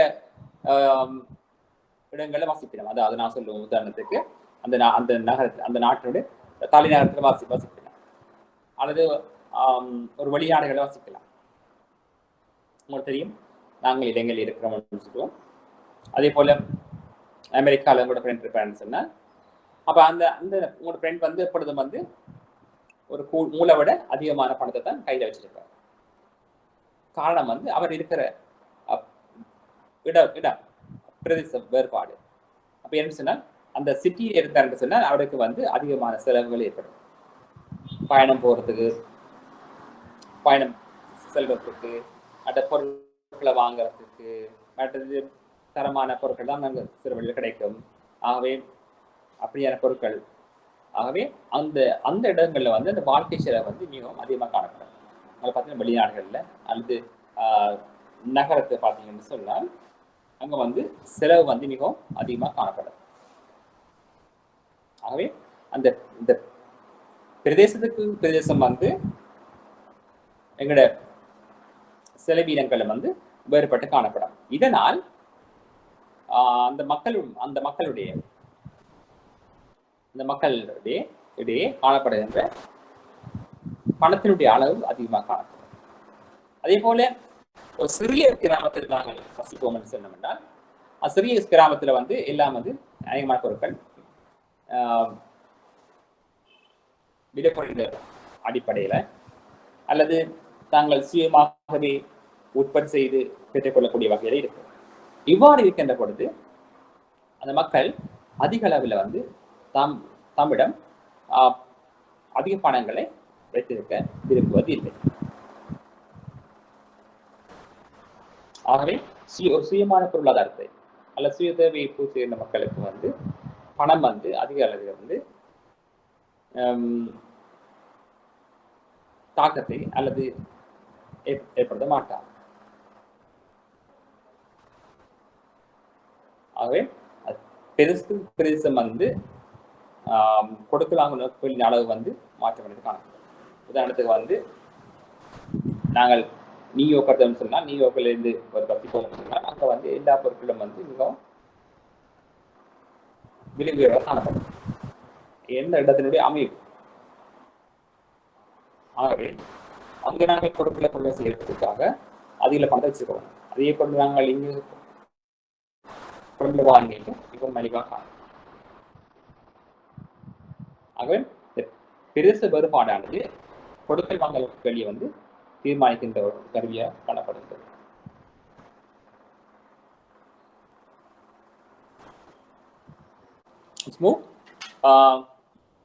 நான் பார்த்தது வந்து பணத்துக்கான கேள்வி தீர்மானிக்கிற காரணிகளை வந்து முதலாவது வந்து கொடுக்கல் வாங்கல் கேள்வி பார்க்கிறாங்க. இந்த கொடுக்கல் வாங்கல் நோக்க கேள்வியை தீர்மானிக்கிற காரணிகள் நாங்கள் பார்த்து கொண்டிருக்கிறோம். இந்த கொடுக்கல் வாங்க நோக்க கேள்வி தீர்மானிக்கிற காரணிகளை வந்து முதலாக சொல்லப்படுறது வந்து வருமானம். வருமான மாற்றம் அடைகின்ற பொழுது இந்த கொடுக்கல் வாங்கல் நோக்க கேள்விக்காக மக்கள் வைத்திருக்கின்ற பணத்தின் அளவு மாற்றம் அடையும். எவ்வாறு சொன்னால், வருமானம் அதிகரிக்கின்ற பொழுது கொடுக்கல் வாங்கல் நோக்கத்துக்காக மக்கள் வைத்திருக்கின்ற பணத்தினுடைய அளவு வந்து அதிகமாக காணப்படும். அதே போல இரண்டாவது பார்த்தீங்கன்னு சொன்னால், வருமானம் பெறுகின்ற கால இடைவெளி. வருமானம் பெறுகின்ற கால இடைவெளி மாற்றமடைய கொடுக்கல் வாங்கல் நோக்கங்களுக்காக வைத்திருக்கின்ற பணத்தின் அளவு மாற்றமடையும். எவ்வாறு சொன்னால், நாங்கள் வருடத்தினுடைய ஆரம்பத்தில் அல்லது மாதத்தினுடைய ஆரம்பத்தில், அதாவது ஒரு நபர் வந்து மாத வருமானத்தை தான் பெற்றுக் கொள்வார்னு சொல்லியிருந்தால், ஆகவே அந்த நபர் அந்த மாதத்தினுடைய ஆரம்பத்துல தமது கைகளில் வைத்திருக்கின்ற பணத்தினுடைய அளவு வந்து மிக அதிகமாக காணப்படும். அதே போல அந்த மாதத்தினுடைய நடுப்பகுதி பார்த்தீங்கன்னு சொன்னால் தமது கைகளில் வைத்திருந்த பணத்தின் அளவு குறைவடைந்து, இப்படி குறைவடைந்து அந்த மாதத்தினுடைய இறுதியை பார்த்தீங்கன்னு சொன்னால் அந்த அந்த வருமானம் வந்து பூஜ்ஜியமாக மாற்றம் அடையலாம், பூஜ்ஜியம் வரை குறைவடையலாம். ஆகவே இது வந்து வருமானம் பெறுகின்ற கால இடைவெளி அதிகமாக காணப்படுகின்ற பொழுது அந்த மக்கள் நம்ம கைகள் இருக்கிற வருமானத்தின் அளவு வேறுபட்டு காணப்படும். ஆகவே இந்த வருமானத்தை வந்து ஒரு நபர் வந்து தினமும் பெற்றுக் கொள்வராயின் அது வந்து ஒரே மாதிரியாக காணப்படும். அதாவது நாளாந்தம் தான் அந்த நபர் வந்து வருமானத்தை பெற்றுக் கொள்வார் சொன்னார். ஆகவே அந்த நபர் சராசரியாக ஒரு நாளில் வந்து வெற்றிட பணத்தின் அளவு ஒரே மாதிரி தான் காணப்படும். ஆனா அந்த வருமானம் பெறுகிற கால இடைவெளி ஒரு காட்டம் அந்த நபர் வருமானம் பெறுவார் என்று சொன்னால் அந்த நபர் வச்சுக்கிற வருமானத்தின் அளவு வந்து கொடுக்கி வாங்குறதால அந்த கைகளில் வந்து வச்சிருக்கிற பணத்தின் அளவு மாற்றமடைந்து காணப்படும். இன்னும் முன்ன சொல்லலாம் பிரதேச வேறுபாடு. அது ஒரு நபர் வந்து கிராமத்தில் இருக்கிறார், ஒரு நபர் நகரத்தில் இருக்கிறான்னு சொன்னால் அந்த ரெண்டு நபர்களுக்கிடையே தாங்கள் வச்சுக்கிற பணத்தின் அளவு வந்து வேறுபடுத்தலாம். அதாவது ஒரு சிறிய நகரத்துல இருக்கிற நபர் வந்து குறைவான பணத்தை தான் கைகளை வச்சுக்கிறார். அவருக்கு வந்து அதுல தேவை காணப்பட மாட்டாது. மின்சாரம் செலுத்த வேண்டியது தேவையில்லை, குறைவா இருக்கும். அடுத்தது உணவுக்காக செலவு வேண்டிய பணத்தின் அளவு குறைவா இருக்கும். போக்குவரத்துக்கு பணம் தேவையில்லை, அவர் வந்து துவிச்சக்கர வண்டியில போய் வருவார். மற்றது மின்சாரத்துக்கு தேவையில்லை, குடிநீருக்கு பணம் தேவையில்லை, வீட்டு வாடகை தேவையில்லை. ஆகவே வாகனத்துக்கு பணம் தேவையில்லை. இப்படி எளிமையான வாழ்க்கை வாழ்ந்த மக்களுக்கு வந்து நமது கைகள்ல குறைவான பணத்தை வச்சுப்பாரு. அப்ப அதே போல அந்த நபர் வந்து ஒரு நகரத்துல வச்சுப்பாரு, இவருக்கு எல்லாரும் செலவு ஏற்படும். அந்த வாடகை, மின்சாரம், போக்குவரத்து, தொலைபேசி எல்லாத்துக்கும் செலவு ஏற்படுகிறது. ஆகவே என்போது அதிக பணத்தை வந்து கைகள்ல வச்சிருக்க வேண்டி ஏற்படுது. இந்த பிரதேச வருமானம் ஒரு காரணமாக காணப்படுகிறது. அதே போல வருமானம் ஒரு காரணமாக காணப்படுகிறது. வருமானம் பண்ற கால இடைவெளியெல்லாம் இந்த தீர்மானிக்கிறது. அதே போல இன்னும் ஒன்று பார்க்கலாம், அந்த நிதி நிறுவனங்கள் வளர்ச்சி. உங்களுக்கு தெரியும், நகரத்தை பார்த்தீங்கன்னா ஃபினான்ஸ் கம்பெனி அதெல்லாம் வந்து மிகவும் திரைவலியமாக காணப்படுகிறது. அது நிதித்துறை நிதி நிறுவன வளர்ச்சி. நிதி நிறுவனங்கள வளர்ச்சி காரணமாக பொதுமக்கள் வந்து தமது கைகளில் வந்து அதிக அளவில் வந்து அந்த எலக்ட்ரிக் சாதனங்களை வச்சிருக்காரு. எலக்ட்ரானிக்ஸ் கார்ட்ஸ் சொல்லுவோம், டெபிட் கார்டு, கிரெடிட் கார்டு போன்றவற்றை வந்து அவர்கள் தங்கள் கைகளில் வச்சிருப்பார்கள். ஆகவே அந்த நிதி நிறுவனங்கள் வளர்ச்சி செய்யணும் சொன்னால் பொதுமக்கள் தங்களோட கைகளில் வைத்திருந்த பணத்தின் அளவை வந்து தீர்மானிப்பதாக காணப்படும். அதே போல அந்த கிராமத்தை பார்த்தீங்கன்னா அங்கே வந்து நிதிச்சந்தை வந்து மிகவும் குறைந்த மட்டத்தில் காணப்படும். எனவே அந்த மக்கள் வந்து கைகளில் பணத்தை வச்சிருந்தார்கள். அவரிடம் எந்த பெரிய அளவில் வந்து அந்த எலக்ட்ரிக் சாதனங்கள் காணப்படும். இரண்டாவது பார்க்க போறோம் நாங்கள் அந்த முன்னெச்சரிக்கை நோக்க கேள்வின்னு சொன்னாங்க. அதாவது ப்ரீகாஷன் டிமாண்ட் பார்த்தீங்கன்னா ப்ரீகாஷனரி டிமாண்ட், அதாவது பாதுகாப்பு நோக்க கேள்வி அல்லது முன்னெச்சரிக்கை நோக்க கேள்வி நாங்கள் பார்க்கணும். ஆகவே இந்த முன்னெச்சரிக்கை நோக்க கேள்வி என்பது அதாவது எதிர்காலத்துல வந்து எதிர்பாராத விதமாக ஏற்படக்கூடிய செலவினங்களை வந்து ஈடு செய்வதற்காக பொதுமக்கள் தங்களோட கைகளில் வச்சிருக்கிற பணத்தின் அளவு தான் சொல்வது முன்னெச்சரிக்கை நோக்க கேள்வின்னு சொல்லி அழைப்போம். அதாவது எதிர்காலத்தில் எதிர்பாராத விதமாக ஏற்படக்கூடிய செலவினங்களை ஈடு செய்வதற்காக மக்கள் தமது கைகளில் வச்சிருக்கின்ற பணத்தை தான் சொல்வது பணத்துக்கான முன்னெச்சரிக்கை நோக்க கேள்வி.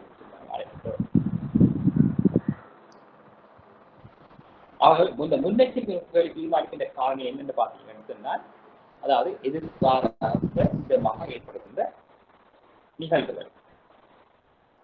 அதாவது எதிர்பாராத விதமாக ஏற்படக்கூடிய செலவு.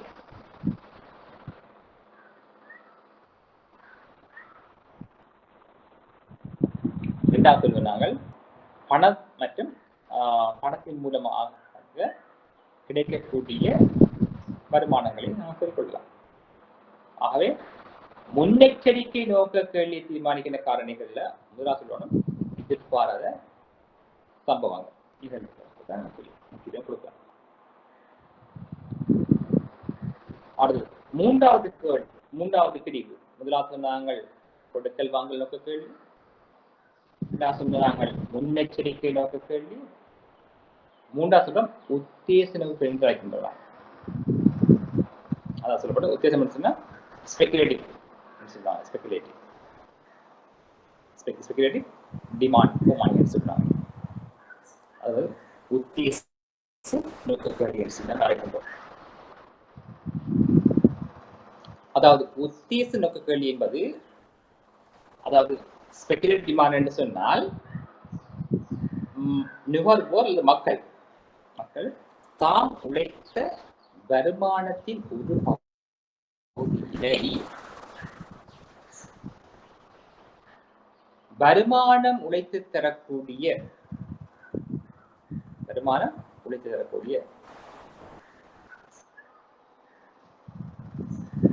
சொத்துக்களில் முதலீடு செய்து வருமானத்தினை உழைப்பதனை அடிப்படையாக கொண்டு வைத்திருக்கின்ற பணத்தை தான் சொல்வது உத்தேச நோக்க கேள்வி அழைப்பான. உத்தேச நோக்க கேள்வி என்று சொன்னால் அந்த மக்கள் தாம் உழைத்த வருமானத்தின் ஒரு பகுதியினை தமக்கு இலாபம் தரக்கூடிய அல்லது வருவாயை ஈட்டி தரக்கூடிய சொத்துக்களை முதலீடு செய்வதற்காக வைத்திருக்கின்ற பணத்தை தான் அது உத்தேச நோக்க கேள்வி அழைப்போம். உத்தேச நோக்க கேள்வி.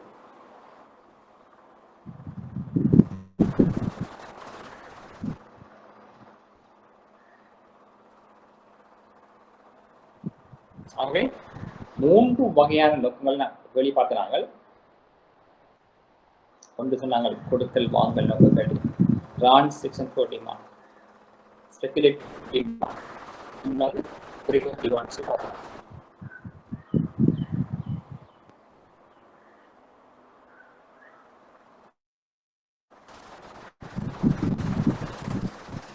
ஆகவே பணத்துக்கான கேள்வியின் பிரதான பிரிவுகள் கொடுக்கல் வாங்கல் நோக்க கேள்வி, உத்தேச நோக்க கேள்வி, பாதுகாப்பு நோக்க கேள்வி, 3 வகையான பிரிவு காணப்படுகிறது.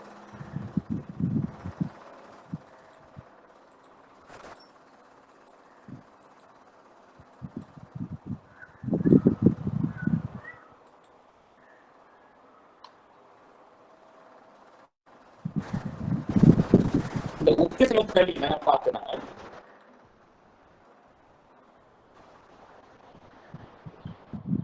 அதாவது மக்கள் தாம் உழைத்த வருமானத்தை ஒரு பகுதியில் வந்து இந்த பங்கு சந்தையில அல்லது நிதி சந்தையில ஈடுபடுத்தி அதனிலிருந்து வருமானம் லாபத்தை பெற்றுக்கொள்ள நோக்கம் கொண்டு மேற்கொள்ளப்படுது.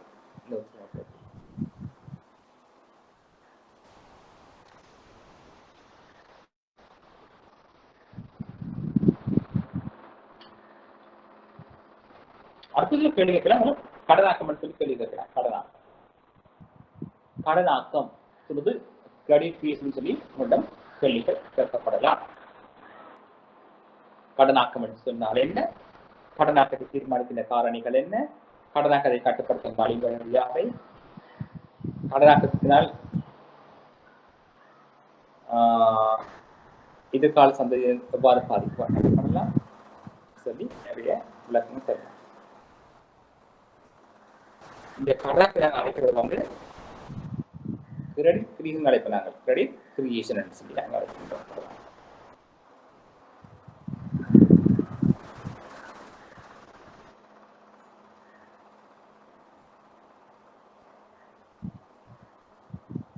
இந்த கடனாக்கம் என்பது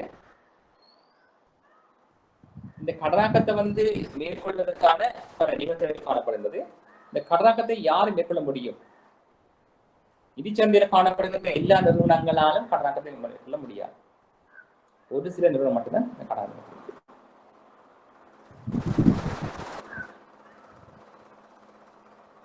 இந்த கடனாக்கம் என்பது வங்கிக்கு வருகின்ற ஆரம்ப வைப்பை போல்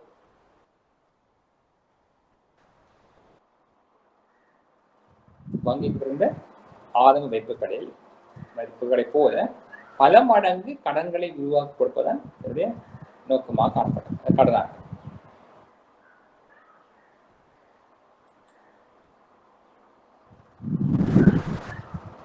ஆகவே இதுல பாத்தீங்கன்னு சொன்னா சில அமைப்பு காணப்படுது. கமர்ஷியல் பேங்க்ஸ், வர்த்தக வங்கி, சென்ட்ரல் பேங்க், வங்கி இல்லாத நிதி நிறுவனங்கள், நான் பேங்கிங் ஃபைனான்சியல் இன்ஸ்டிடியூஷன்ஸ், அதாவது வங்கி இல்லாத நிதி நிறுவனங்கள். இது வந்து ரெண்டு வகைப்படுத்தப்படுகிறது. ஒன்று வந்து நிதி நிறுவனங்கள், மற்றது வங்கியில நிதி நிறுவனத்தில் விண்ணப்பிக்கிறாங்க.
ஆகவே கடனாக்கம். கடனாக்கம் என்பது அதாவது வங்கிகளுக்கு வருகின்ற ஆரம்ப வைப்புகளை போல் பல மடங்கு கடன்களை உருவாக்கக்கூடிய கடனாக்கம் சொல்லுவோம். இந்த கடனாக்கத்தை யார் மேற்கொள்ள முடியும் சொன்னால் வணிக வங்கிகள் ஒன்று சேர்ந்து இந்த கடனாக்கத்தை மேற்கொள்ள முடியும். அதாவது ஒன்றுக்கு மேற்பட்ட வணிக வங்கிகள் இந்த ஒன்று சேர்ந்து இந்த கடனாக்கத்தை வந்து மேற்கொள்ள முடியும். அந்த கடனாக்கம் சொல்ற பொழுது இந்த ரெண்டு வகையான நிதி நிறுவனம் காணப்படுவீங்க. பொதுவா வந்து இந்த நிதி நிறுவனங்கள் ரெண்டா கேட்கலாம். ஒன்று சொல்ல நாங்கள் மத்திய வங்கின்னு சொல்லுவோம், இன்னொரு சொல்லும் கமர்ஷியல் பேங்க்ஸ் சொல்லுவோம், வர்த்தக வங்கிகள். இதெல்லாம் வந்து நிதி நிறுவனங்கள்.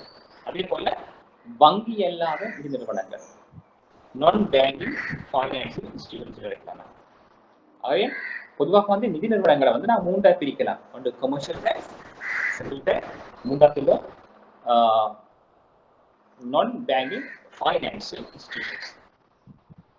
நான் பேங்கிங் சொல்லுற பொழுது அங்க வந்து நடைமுறை கணக்கு இருக்காது. நான் பேங்கிங் சொல்றது வந்து அது வந்து நிதி கம்பெனிகளாக இருக்கு, லீசிங் கம்பெனிகளாக இருக்கலாம், குத்தகை கம்பெனிகளாக இருக்கலாம். இதெல்லாம் வந்து நான் பேங்கிங் ஃபைனான்சியல் இன்ஸ்டிடியூஷன்ஸ். ஆகவே கடனாக்கம் என்று சொல்லி உங்களிடம் கேள்விகள் கேட்கப்படலாம். கடனாக்கம் அதற்கான வாக்கம் என்று சொல்லி உங்களிடம் கேள்விகள் கேட்கப்படலாம்.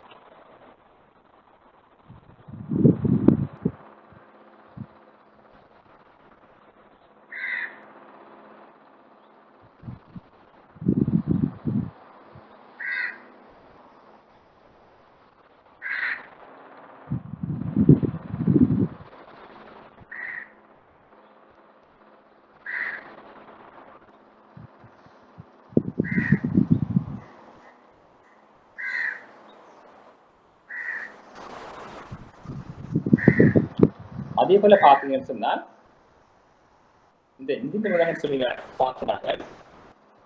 அதே போல எப்படி கேட்கலாம், பண நிரம்பலின் வகைகள் யாவைன்னு சொல்லி கேட்கிறார்கள்.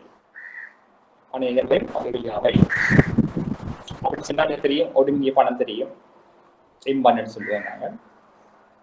அதிவிருந்த பணம் என்று சொன்னால் M2 சொல்லுவோம். M1 சொன்னால் ஒடுங்கிய பணம், ஒடுங்கிய பணம் சொன்னால் ஒடுங்கிய பண நிரம்பல் சொன்னால் M1, விரிந்த பண நிரம்பல் சொன்னால் M2B.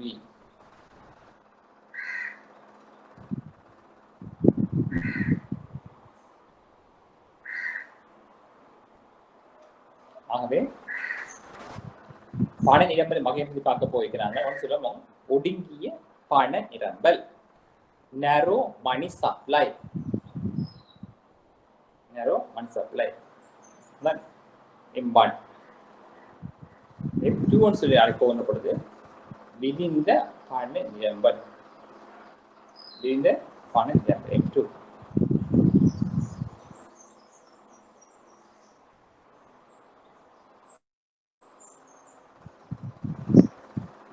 அடுத்தது M2B என்பது M2B அதி விரிந்த பண நிரம்பல். முதல் சொல்லப்பட்டது ஒடுங்கிய பண நிரம்பல் M1, இரண்டாவது M2 விரிந்த பண நிரம்பல், மூன்றாவது அதிவிரிந்த பண நிரம்பல். அடுத்து ஒன்றிணைக்கப்பட்ட பண நிரம்பல் சொல்லுவாங்க. ஒன்றிணைக்கப்பட்ட பண நிரம்பல் அதாவது M4 சொல்லி நாங்கள் அழைக்கின்றோம். ஒடுங்கிய பண நிரம்பல் சொல்லி பார்க்கின்ற பொழுது ஒடுங்கிய பண நிரம்பல்னா M1. இந்த ஒடுங்கிய பண நிரம்பல் என்பது நாங்கள் அழைப்போம் நெரோ மணி என்று சொல்லுவோம். அதாவது தாளுலக நாணயங்களையும், அதாவது புழக்கத்தில் காணப்படுகிற தாளுலக நாணயங்கள், இந்த paper coins and coins, papers and coins சொல்வது தாளுலக நாணயம். M1 என்பது ஒடுங்கிய பண நிரம்பல். ஆகவே இந்த ஒடுங்கிய பண நிரம்பலுக்கு என்னென்ன விடயம் பயன்படுத்தினா தாளுலக நாணயங்கள், வெளியேற்புகள். ஆகவே ஒடுங்கிய பண நிரம்பல் மிகவும் முக்கியமாக காணப்படும். அந்த நாட்டில் வந்து எவ்வளவு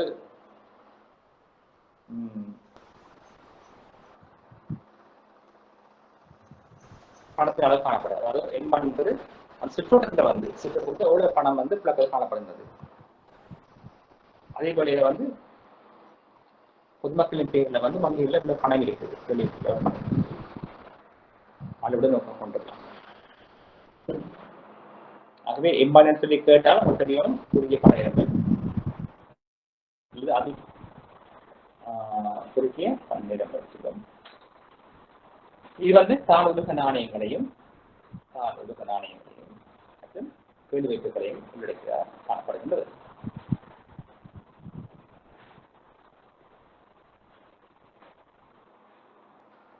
அடுத்து பார்க்கலாம் ஒடுங்கிய பண நிரம்பல். ஒடுங்கிய பண M2 என்பது ஒடுங்கிய பண நிரம்பலுடன், M2 என்பது ஒடுங்கிய பண நிரம்பல், அதாவது M1 தவணை வைப்புகள் மற்றும் சேமிப்பு வைப்புகளுடன் உள்ளடக்கிய காணப்படும். தவணை வைப்புகள் மற்றும் சேமிப்பு வைப்புகளை உள்ளடக்கிய காணப்படும்.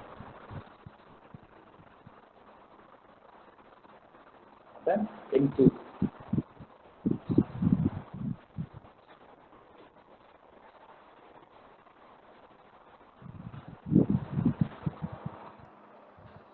ஆகவே பொதுவாக வந்து பண நிரம்பல் வகைன்னு பார்க்க போய்க்க ஒடுங்கிய பண நிரம்பல் சுருக்குறிப்பில் ஷார்ட் பேசலாம் அல்லது பெரிய வெளியும் கேட்கலாம். அதாவது ஒடுங்கிய பண நிரம்பலுக்கும் ஒன்றிணைக்கப்பட்ட பண நிரம்பலுக்கும் பார்வையில் யாவை பேசலாம்.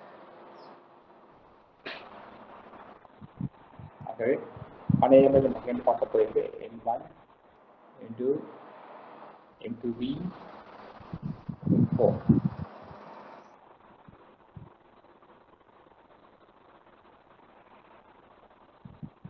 ஆகவே பண நிரம்பல் வகையை பார்க்க போய்ட்டு M1, M2, M2B, M4 சொல்லி நாங்கள் அழைக்கலாம்.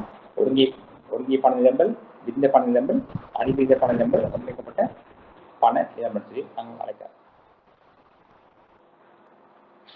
எம்பண்ணுகளின் சொன்னால் தாவலுக நாணயங்கள் மற்றும் கேள்வி வைப்புகள் வந்து இந்த நாணயத்தில் உள்ளன.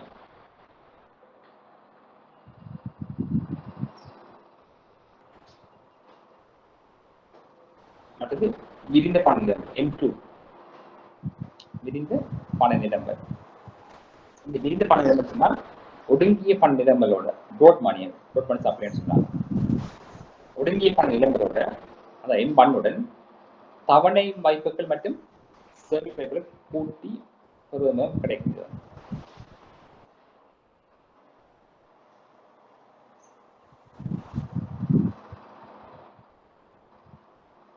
ஆகவே M2 என்பது M1ஓட ஒடுங்கிய பண நிலங்களோட தவணை வைப்புகள் மற்றும் சேமிப்பு வாய்ப்புகள் உள்ளடக்கிய M2 காணப்படும்.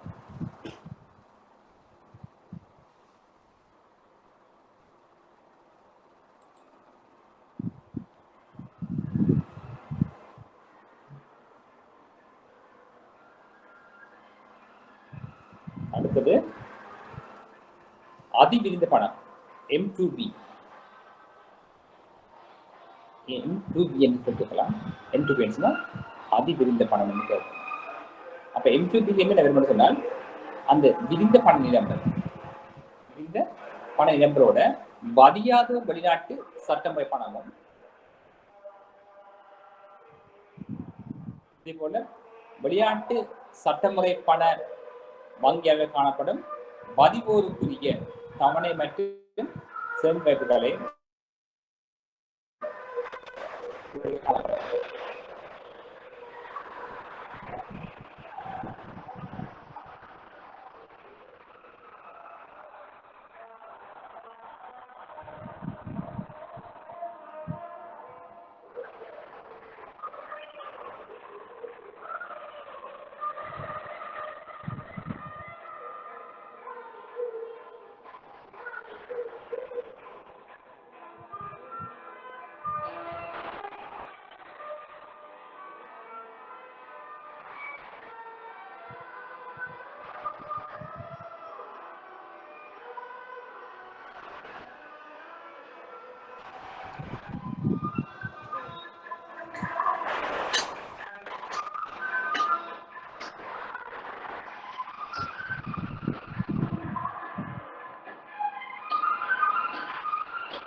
பண நிலங்களின் வகைகள் பார்க்கின்றோம்.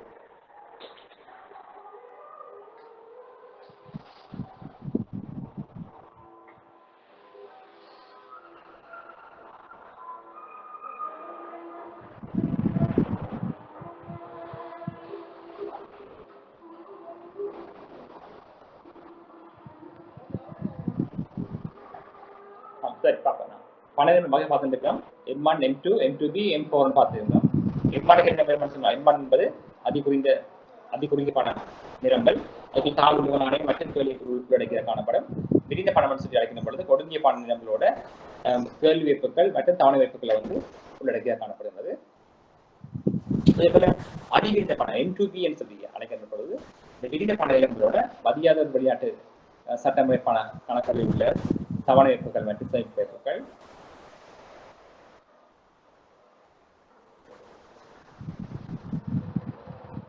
மற்றும் வெளிநாட்டு சட்டமுறை பண வங்கி காணப்படும் வதிவருக்குரிய தவணை மற்றும் சேமிப்பு வைப்புகள்.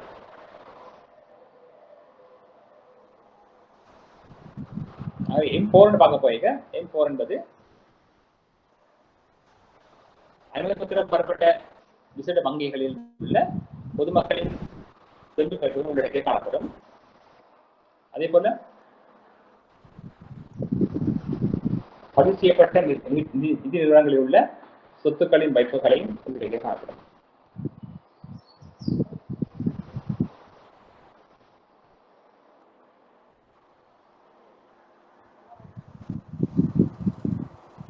கடனாட்டத்தில் கேள்விகள் வரலாம். அது கூட வழி தெரியும், பார்த்திருப்பீங்கள்.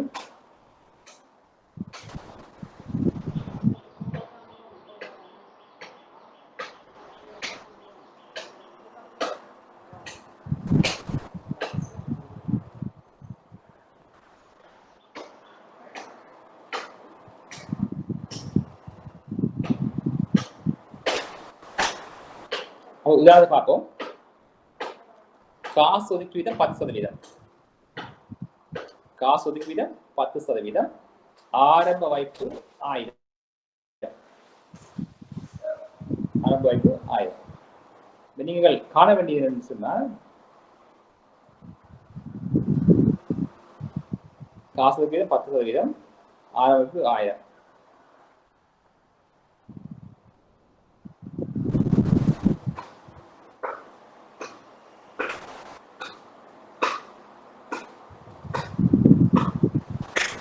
காசு ஒதுக்கி வீதம் 10%. ஆரம்ப வைப்பு 1000.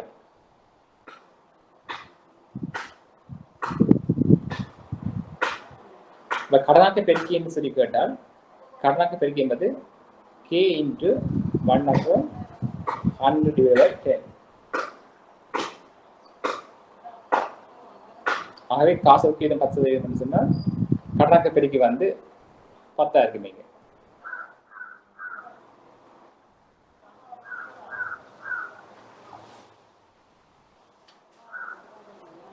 காசுக்கு 10%, கடனாக்க பெருக்கி பெறுமதியாதுன்னு சொன்னால்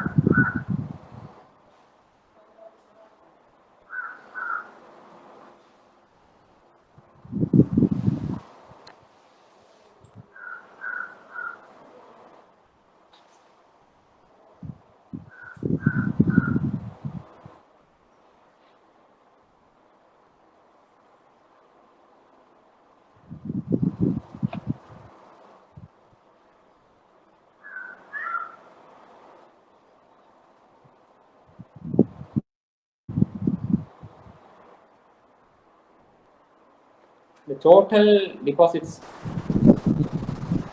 மொத்த வைப்பாக்கம் என்பது ஆரம்ப வைப்பிலிருந்து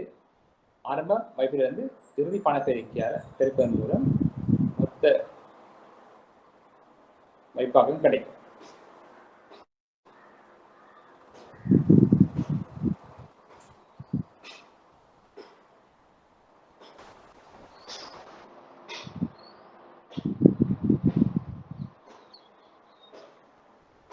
இதுல பார்த்தீங்கன்னா தெரியும், நாங்கள் டோட்டல் டிஃபரன்ஸ் எப்படி கண்டுபிடிக்கணும்னு சொன்னால், மொத்த வைப்பு எப்படி கண்டுபிடிக்கணும்னு சொன்னால், ஆரம்ப வைப்பு எடுக்கணும் இன்டு பேங்க் மல்டிபிள்.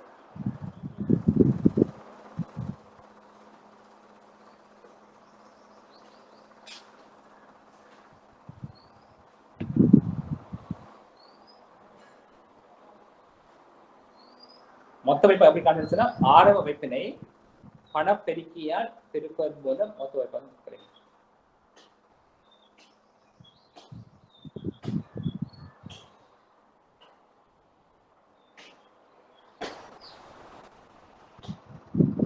மொத்த வைப்பா எப்படி காண்பிச்சுன்னா, ஆரம்ப வைப்பு தர பணப்பெருக்கியால் போட்டா கிடைக்கும்.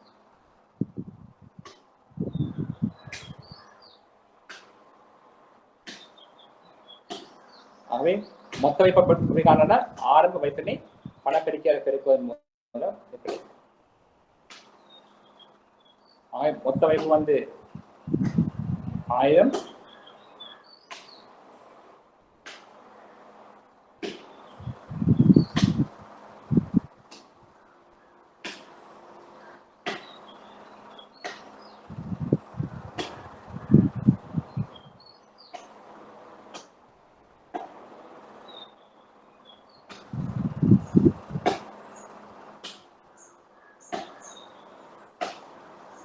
மொத்த வைப்புகளை வந்து நாங்கள் பணப்பெருக்கியால் பெருக்கும் கூட வந்து மொத்த வைப்பாக பெருக்க முடியும்.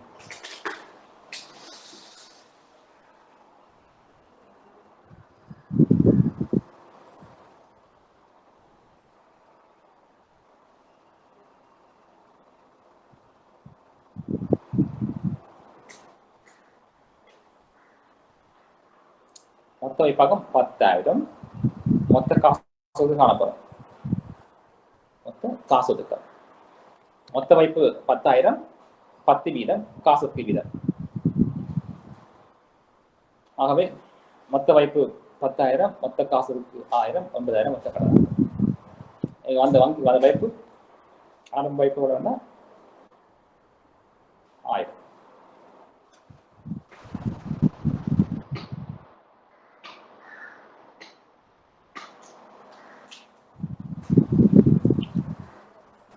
இந்த கிரெடிட் பீஸ் எப்படி நாங்கள் அளவுன்னு சொன்னால் கடனாக்கு எப்படி நாங்கள் அளவுன்னு சொன்னால் சொல்றது அது எடுக்கொண்டாங்க கடனாக்க பெருக்கி இருக்கணும். கடனாக்க பெருக்கி எப்படி காணணும்னா ஒன்றின் கீழ் ரிக்வெஸ்ட் ரிசர்வ் ரேஷியோ தான் கண்டுபிடிக்கணும். ரிக்வெஸ்ட் ரிசர்வ் ரேஷியோ அதாவது சட்டப்படியான கருதுறாங்க. டோட்டல் டிபாசிட்டை வந்து நாங்கள் ஃபிக்ஸட் டிபாசிட் எடுத்து அது நாங்கள் இந்த பேங்க் மல்டிப்ளையர் இருக்கணும்னு சொன்னால் உங்களுக்கு கிடைக்கும்.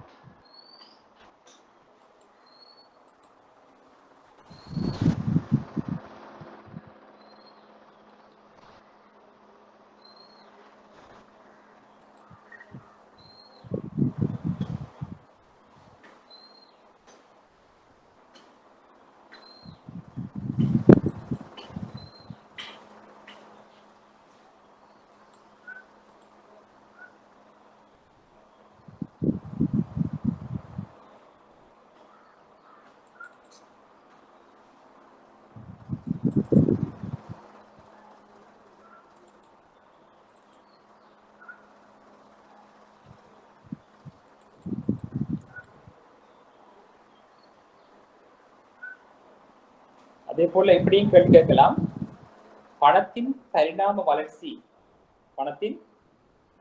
வளர்ச்சியினை விளக்குகன்னு கேட்கலாம்.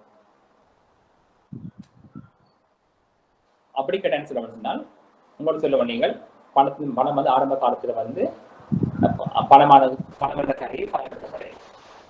ஆகவே பணத்துக்கு பதிலாக பொருட்கள் பரிமாற்றப்பட்டது. அதனால சொல்வது கொமோடிட்டி மணி என்று சொல்லி அழைப்போம். பணத்தின் பரிணாம வளர்ச்சிக்காக நோக்கப்பட்ட பொழுது அது பார்க்கிற முதலாக பணம் தான் பயன்படுது. அதாவது பண்டங்களுக்கு பதிலாக பண்டங்கள் பரிமாற்றப்பட்டது நம்ம காணப்பட்டது. ஒரு கொமோடிட்டி மணி என்று சொல்லுவாங்க. அதுக்கு அடுத்ததாக பார்த்தீங்கன்னு சொன்னா இந்த உலோகங்கள் பயன்படுத்தப்பட்டது பணத்துக்கு பதிலாக அதான் மெக்கானிக் மணி என்று அழைப்போம். அதுக்கு பின்னர் ஏற்பட்டது வந்து பேப்பர் மணி சொல்லி பார்ப்போம். அதனை தொடர்ந்து வந்து வங்கி பணம் என்று சொல்லி நாங்கள் அழைக்கலாம். அடுத்து பணத்தின் வகையை சொல்லி வேண்டியிருக்கலாம். அது நீங்கள் லீகல் மணின்னு சொல்லுவீங்க, அல்லது டெண்டர் மணின்னு சொல்லி பார்ப்பீங்க. அதாவது சட்ட பணம் வகைகள் சொல்லி சொல்லியிருக்கலாம். பணத்தின் வகைகள் சட்ட பணம், பணம், பணம் சொல்ல அப்படி ஃபைபோ மணின்னு சொல்லுவாங்க, அது பேஸ் மணின்னு சொல்லுவீங்க, அதை ரிசர்வ் மணின்னு சொல்லுவீங்க. அதே போல வங்கி பணம்னு தெரியும், பேங்க் மணி, அண்மைய பணம், விருப்பு பணம், போலி பணம், கம்யூனிட்டி மணி, காகித பணம், கடன் பணங்கள், கிரெடிட் பணம், அடையாள பணம், கட்டளை பணம்னு சொல்லுவோம். அதாவது கட்டளை பணம்னு சொன்னா கிரியேட் பண்ணி சொல்லுவோம். அடையாள பணம் டோக்கன் மணின்னு சொல்லுவோம். பிரதி பணம் சொன்னா ரெப்ரஸன்டேட்டிவ் மணி என்று சொல்லுவோம். கடன் பணம் சொன்னா கிரெடிட் மணி, பேப்பர் மணின்னு சொன்னா காகித பணம், உலோக பணம் சொன்னா மெட்டாலிக் மணி, பண்ட பணம்னா கொமோடிட்டி மணி, போலி பணம் சொன்னா குவாசி மணி, விருப்ப பணம் சொன்னா ஆப்ஷனல் மணின்னு சொல்லி அழைப்போம். அந்நிய பணம்னா நிய மணி, வங்கி பணம் சொன்னா பேங்க் மணின்னு சொல்லுவாங்க. இப்படி அழைப்போம். இதுல சரி விளக்கங்கள் இது கடினமாக இருக்க மாட்டோம் உங்களுக்கு. அதே போல இலத்திரனியல் பணம், எலக்ட்ரானிக் மணி, மெய்நிகர் பணம்னு சொல்லுவோம், விர்ச்சுவல் மணின்னு சொல்லுவோம். உள்நாட்டு பணம் லோக்கல் மணி, வெளிநாட்டு பணம் ஃபாரின் கரன்சின்னு சொல்லி அழைக்கலாம். உங்களுக்கு சட்ட பணம்னு தெரியுங்க. சட்ட பணம் என்பது அதாவது பொதுமக்கள் மற்றும் நிறுவனங்களால் கொடுக்கல் வாங்கல் பயன்படுத்தப்படுவது மத்திய வங்கியினால் வெளியீடு செய்யப்படுவதற்கான தாழ்வுலக நாணயங்களை நாங்கள் சொல்லுவோம். சட்ட பணம் என்று சொல்லுவோம். இவை வந்து சட்ட அங்கீகாரம் கொண்டது, கொண்டது, மத்திய வங்கியால் வெளியீடு செய்யப்படும். எடுத்து செல்வது வந்து அதெல்லாம்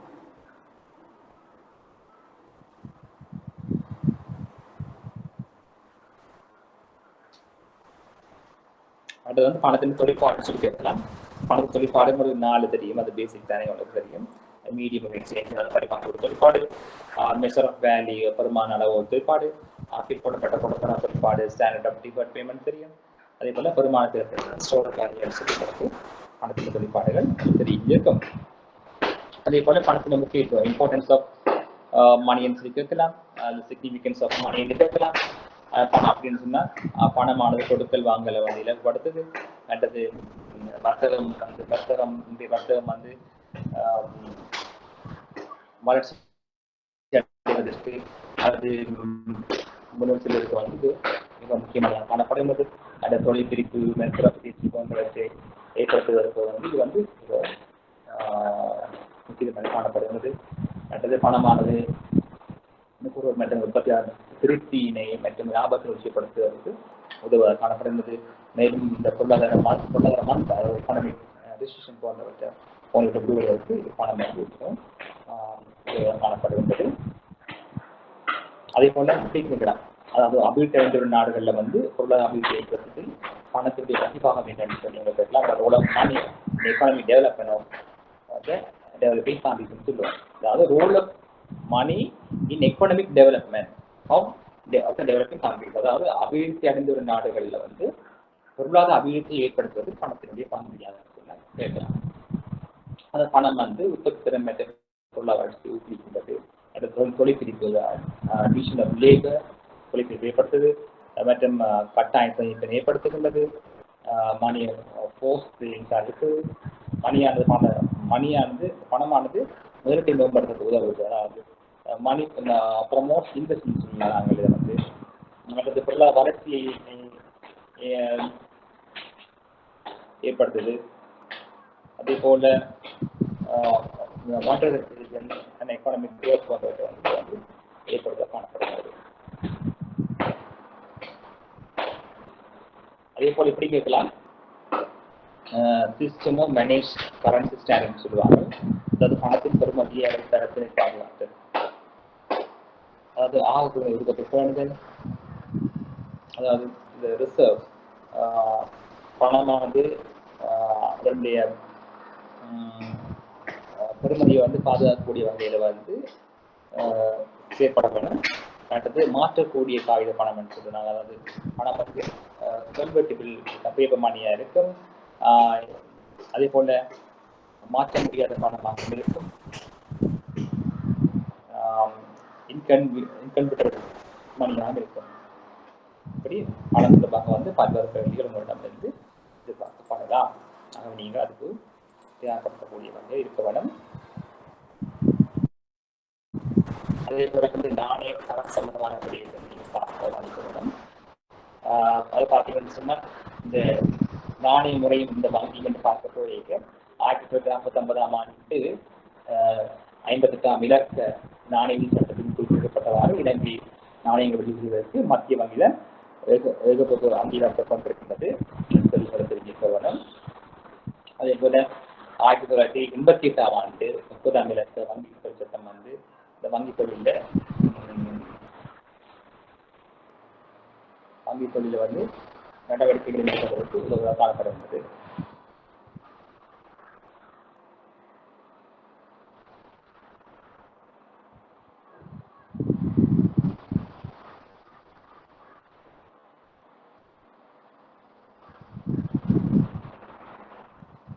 அதே போல செலாவணி கட்டுப்பாடு சட்டம் வாசித்து வச்சிருக்கலாம். செலாவணி கட்டுப்பாடு சட்டம் சொல்லும்போது தங்கம், நாணயம் மற்றும் பண்டிகைகள் மற்றும் இறக்குமதி ஏற்றுமதி மாற்றங்கள் மற்றும் சொத்துக்களை தீர்ப்பது தொடர்பாக மத்திய வங்கிக்கு அதிகாரம் அளிக்கிறது. இது வந்து நிர்வகிக்கப்பட்ட சொல்லப்படுகிறது.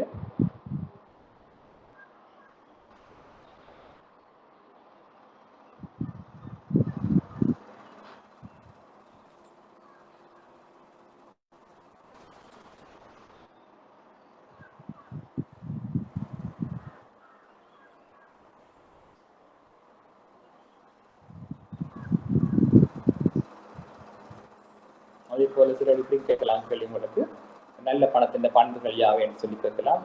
அப்படின்னு சொன்ன நல்ல பணத்தின் பண்புன்னு சொல்லி கேட்கும்போது பொதுவாக எல்லோராலும் ஏற்றுக்கொள்ளக்கூடிய இருக்கணும், நீண்ட காலத்துக்கு நிலைத்திருக்க வேண்டும், ஓரின காணப்பட வேண்டும், சிறு சிறு அலைகளாக பிரிபடக்கூடிய காணப்படணும், இலகுவாக கொண்டு செல்லக்கூடிய இருக்க வேண்டும், அடுத்து பெருமதி நிலையானதாக இருக்க வேண்டும், சட்ட ரீதியில் அங்கீகாரத்தை கொண்டிருக்க வேண்டும், பணத்தின் கிடைப்பனவு அல்லது மிகையாக கட்டக்கூட இருக்கக்கூடாது, போலிகளை உருவாக்கக்கூடிய இருக்கக்கூடாது, இவ்வாறான நிலைமைகளை வந்து கொண்டிருக்க வேண்டும்.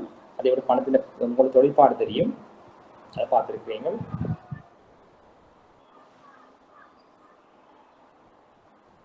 தற்காலத்தில் பயன்படுத்தப்படுகிற பணத்தின் வகை யாவைன்னு சொல்லி கேட்கலாம். அவ்வாறு கேட்டால், அதாவது தற்காலத்தில் பயன்படுத்தப்படுகின்ற பணத்தின் அளவு, பணத்தின் வகைன்னு சொல்லி கேட்கலாம். அவங்கள அப்படி கேட்டா சொல்லுவாங்க, நீங்க சட்டமுறை பணம், வங்கி பணம், புதிய பணம், பண பதிலீடு, இலக்கின் பணம் என்று சொல்லி நீங்க அப்படி குறிப்பிடலாம்.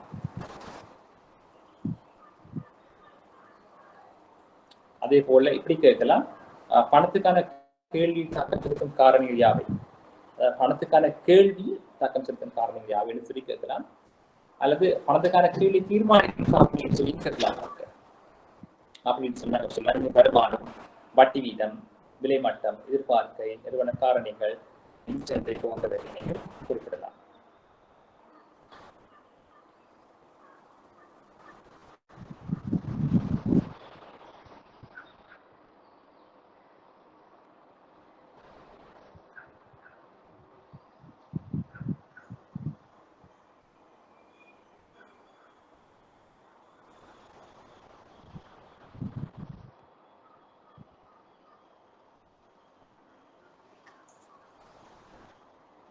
அதே போல பணவீக்க தொடர்பான கேள்வி உங்களால் கேட்கப்படும்.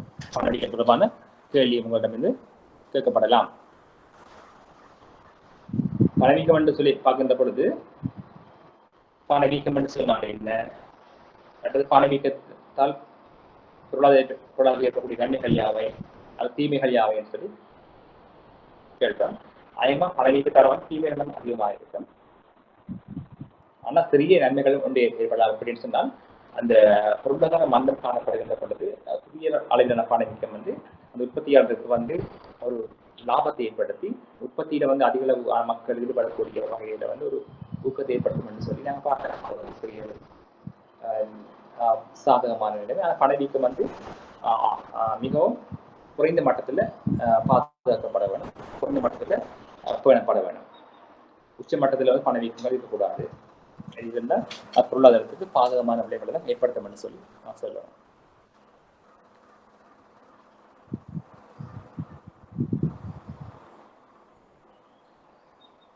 அதே போல மெய்வட்டி வீதம் சொல்லி கேட்கலாம். மெய்வட்டி வீதம் சொன்னா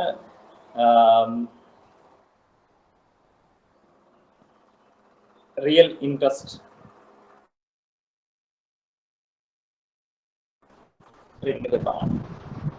ரியல் இன்ட்ரெஸ்ட் ரேட். அப்ப அது நாமினல் இன்ட்ரெஸ்ட் ரேட்ல இருந்து ரியல் இன்ட்ரெஸ்ட் ரேட்னா மெய்வட்டி வீதம். ஆகவே மெய்வட்டி எப்படி பார்க்கறோம்னு சொன்னா, நாமினல் இன்ட்ரெஸ்ட் ரேட்ல இருந்து இன்ட்ரெஸ்ட் கழிக்க வேண்டும். Real interest rate equal real interest equal nominal interest minus inflation. அதாவது மெய்வட்டி என்பது பேரளவு வட்டி வீதத்திலிருந்து பணவீக்க வீதத்தை கழிச்சா எங்களுக்கு கிடைக்கிறது மெய்வட்டி கிடைக்கும். பேரளவு வட்டி வீதம் உதாரணத்துக்கு 16 வீதம், பணவீக்கம் 20 வீதம்னு சொல்லுறாங்க. ஆகவே பேரளவு வட்டி வீதத்திலிருந்து பணவீக்கத்தை கழிப்பது மூலம் எங்களுக்கு மெய்வட்டி கிடைக்கும். ஆக சில பணவீக்கம் உயர்வாக இருக்குது. பணவீக்கம் 20 வீதம், பேரளவு வட்டி வீதம் 4 வீதம். ஆகவே 14 இருந்து 20 போனா 4 கிடைக்கும். உங்களுக்கு மெய்வட்டி வீதம் கிடைக்கும். நாங்க வங்கியில வைப்பு செய்யறோம், எங்களுக்கு கிடைக்கிற வட்டி 16%. ஆனால் நாட்டுல பணவீக்கம் 20 வீதமா காணப்படுது. அப்ப 20 வீதமா வட்டி வீதத்தை விட பணவீக்க வீதம் உயர்வாக இருந்தால் எங்களுக்கு வங்கியில் கிடைக்கிற வட்டியில பயன் மிகவும் குறைவானதாக காணப்பட்டது. எந்த பொருட்களிலும் 20 வீதமாக அதிகரிக்கிறது. நாங்கள் வட்டி வீதம் 14 வீதம் கூடியது. இது சாதகமான நிலை ஏற்பட்டாது. முதலீட்டாளருக்கு பாதுகாப்பான விளைவை தான் ஏற்படுத்தும். எங்களுக்கு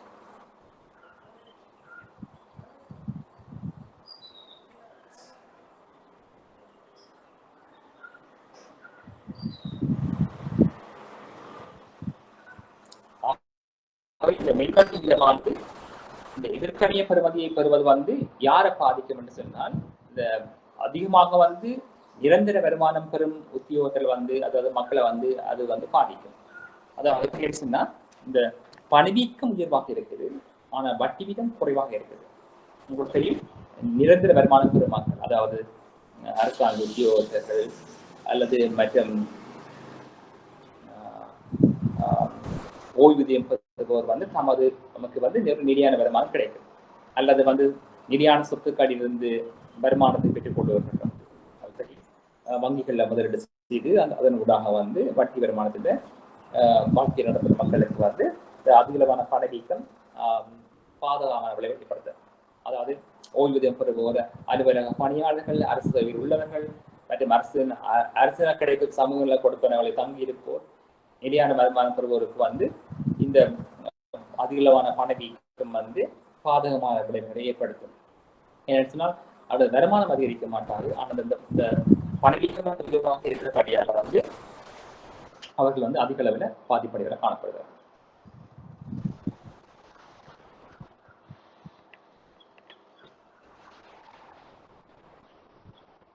ஆகவே மெய் வருமானம் என்று சொன்னால் பார்க்கலாம். இந்த மெய் வருமானம் என்பது இந்த பண வருமானத்தை நாங்கள் விலைச்சுட்டான பிரிப்பதன் ஊடாக மெய் வருமானம் கிடைக்கும்.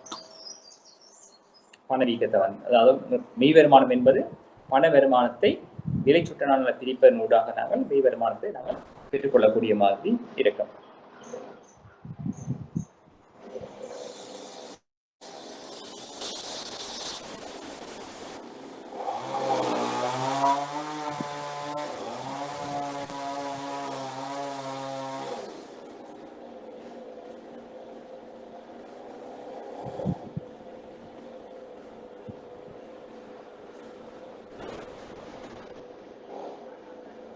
இப்படியும் கேட்கலாம், ஒரு நல்ல பணத்துடைய பண்புகள் யாவைன்னு கேட்கலாம்.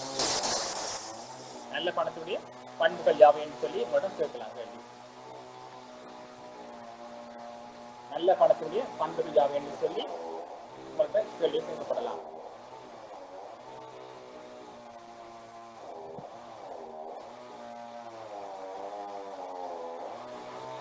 ஆகவே நல்ல பணத்துடைய பண்புன்னு சொல்லி கேட்கின்ற பொழுது நாங்கள்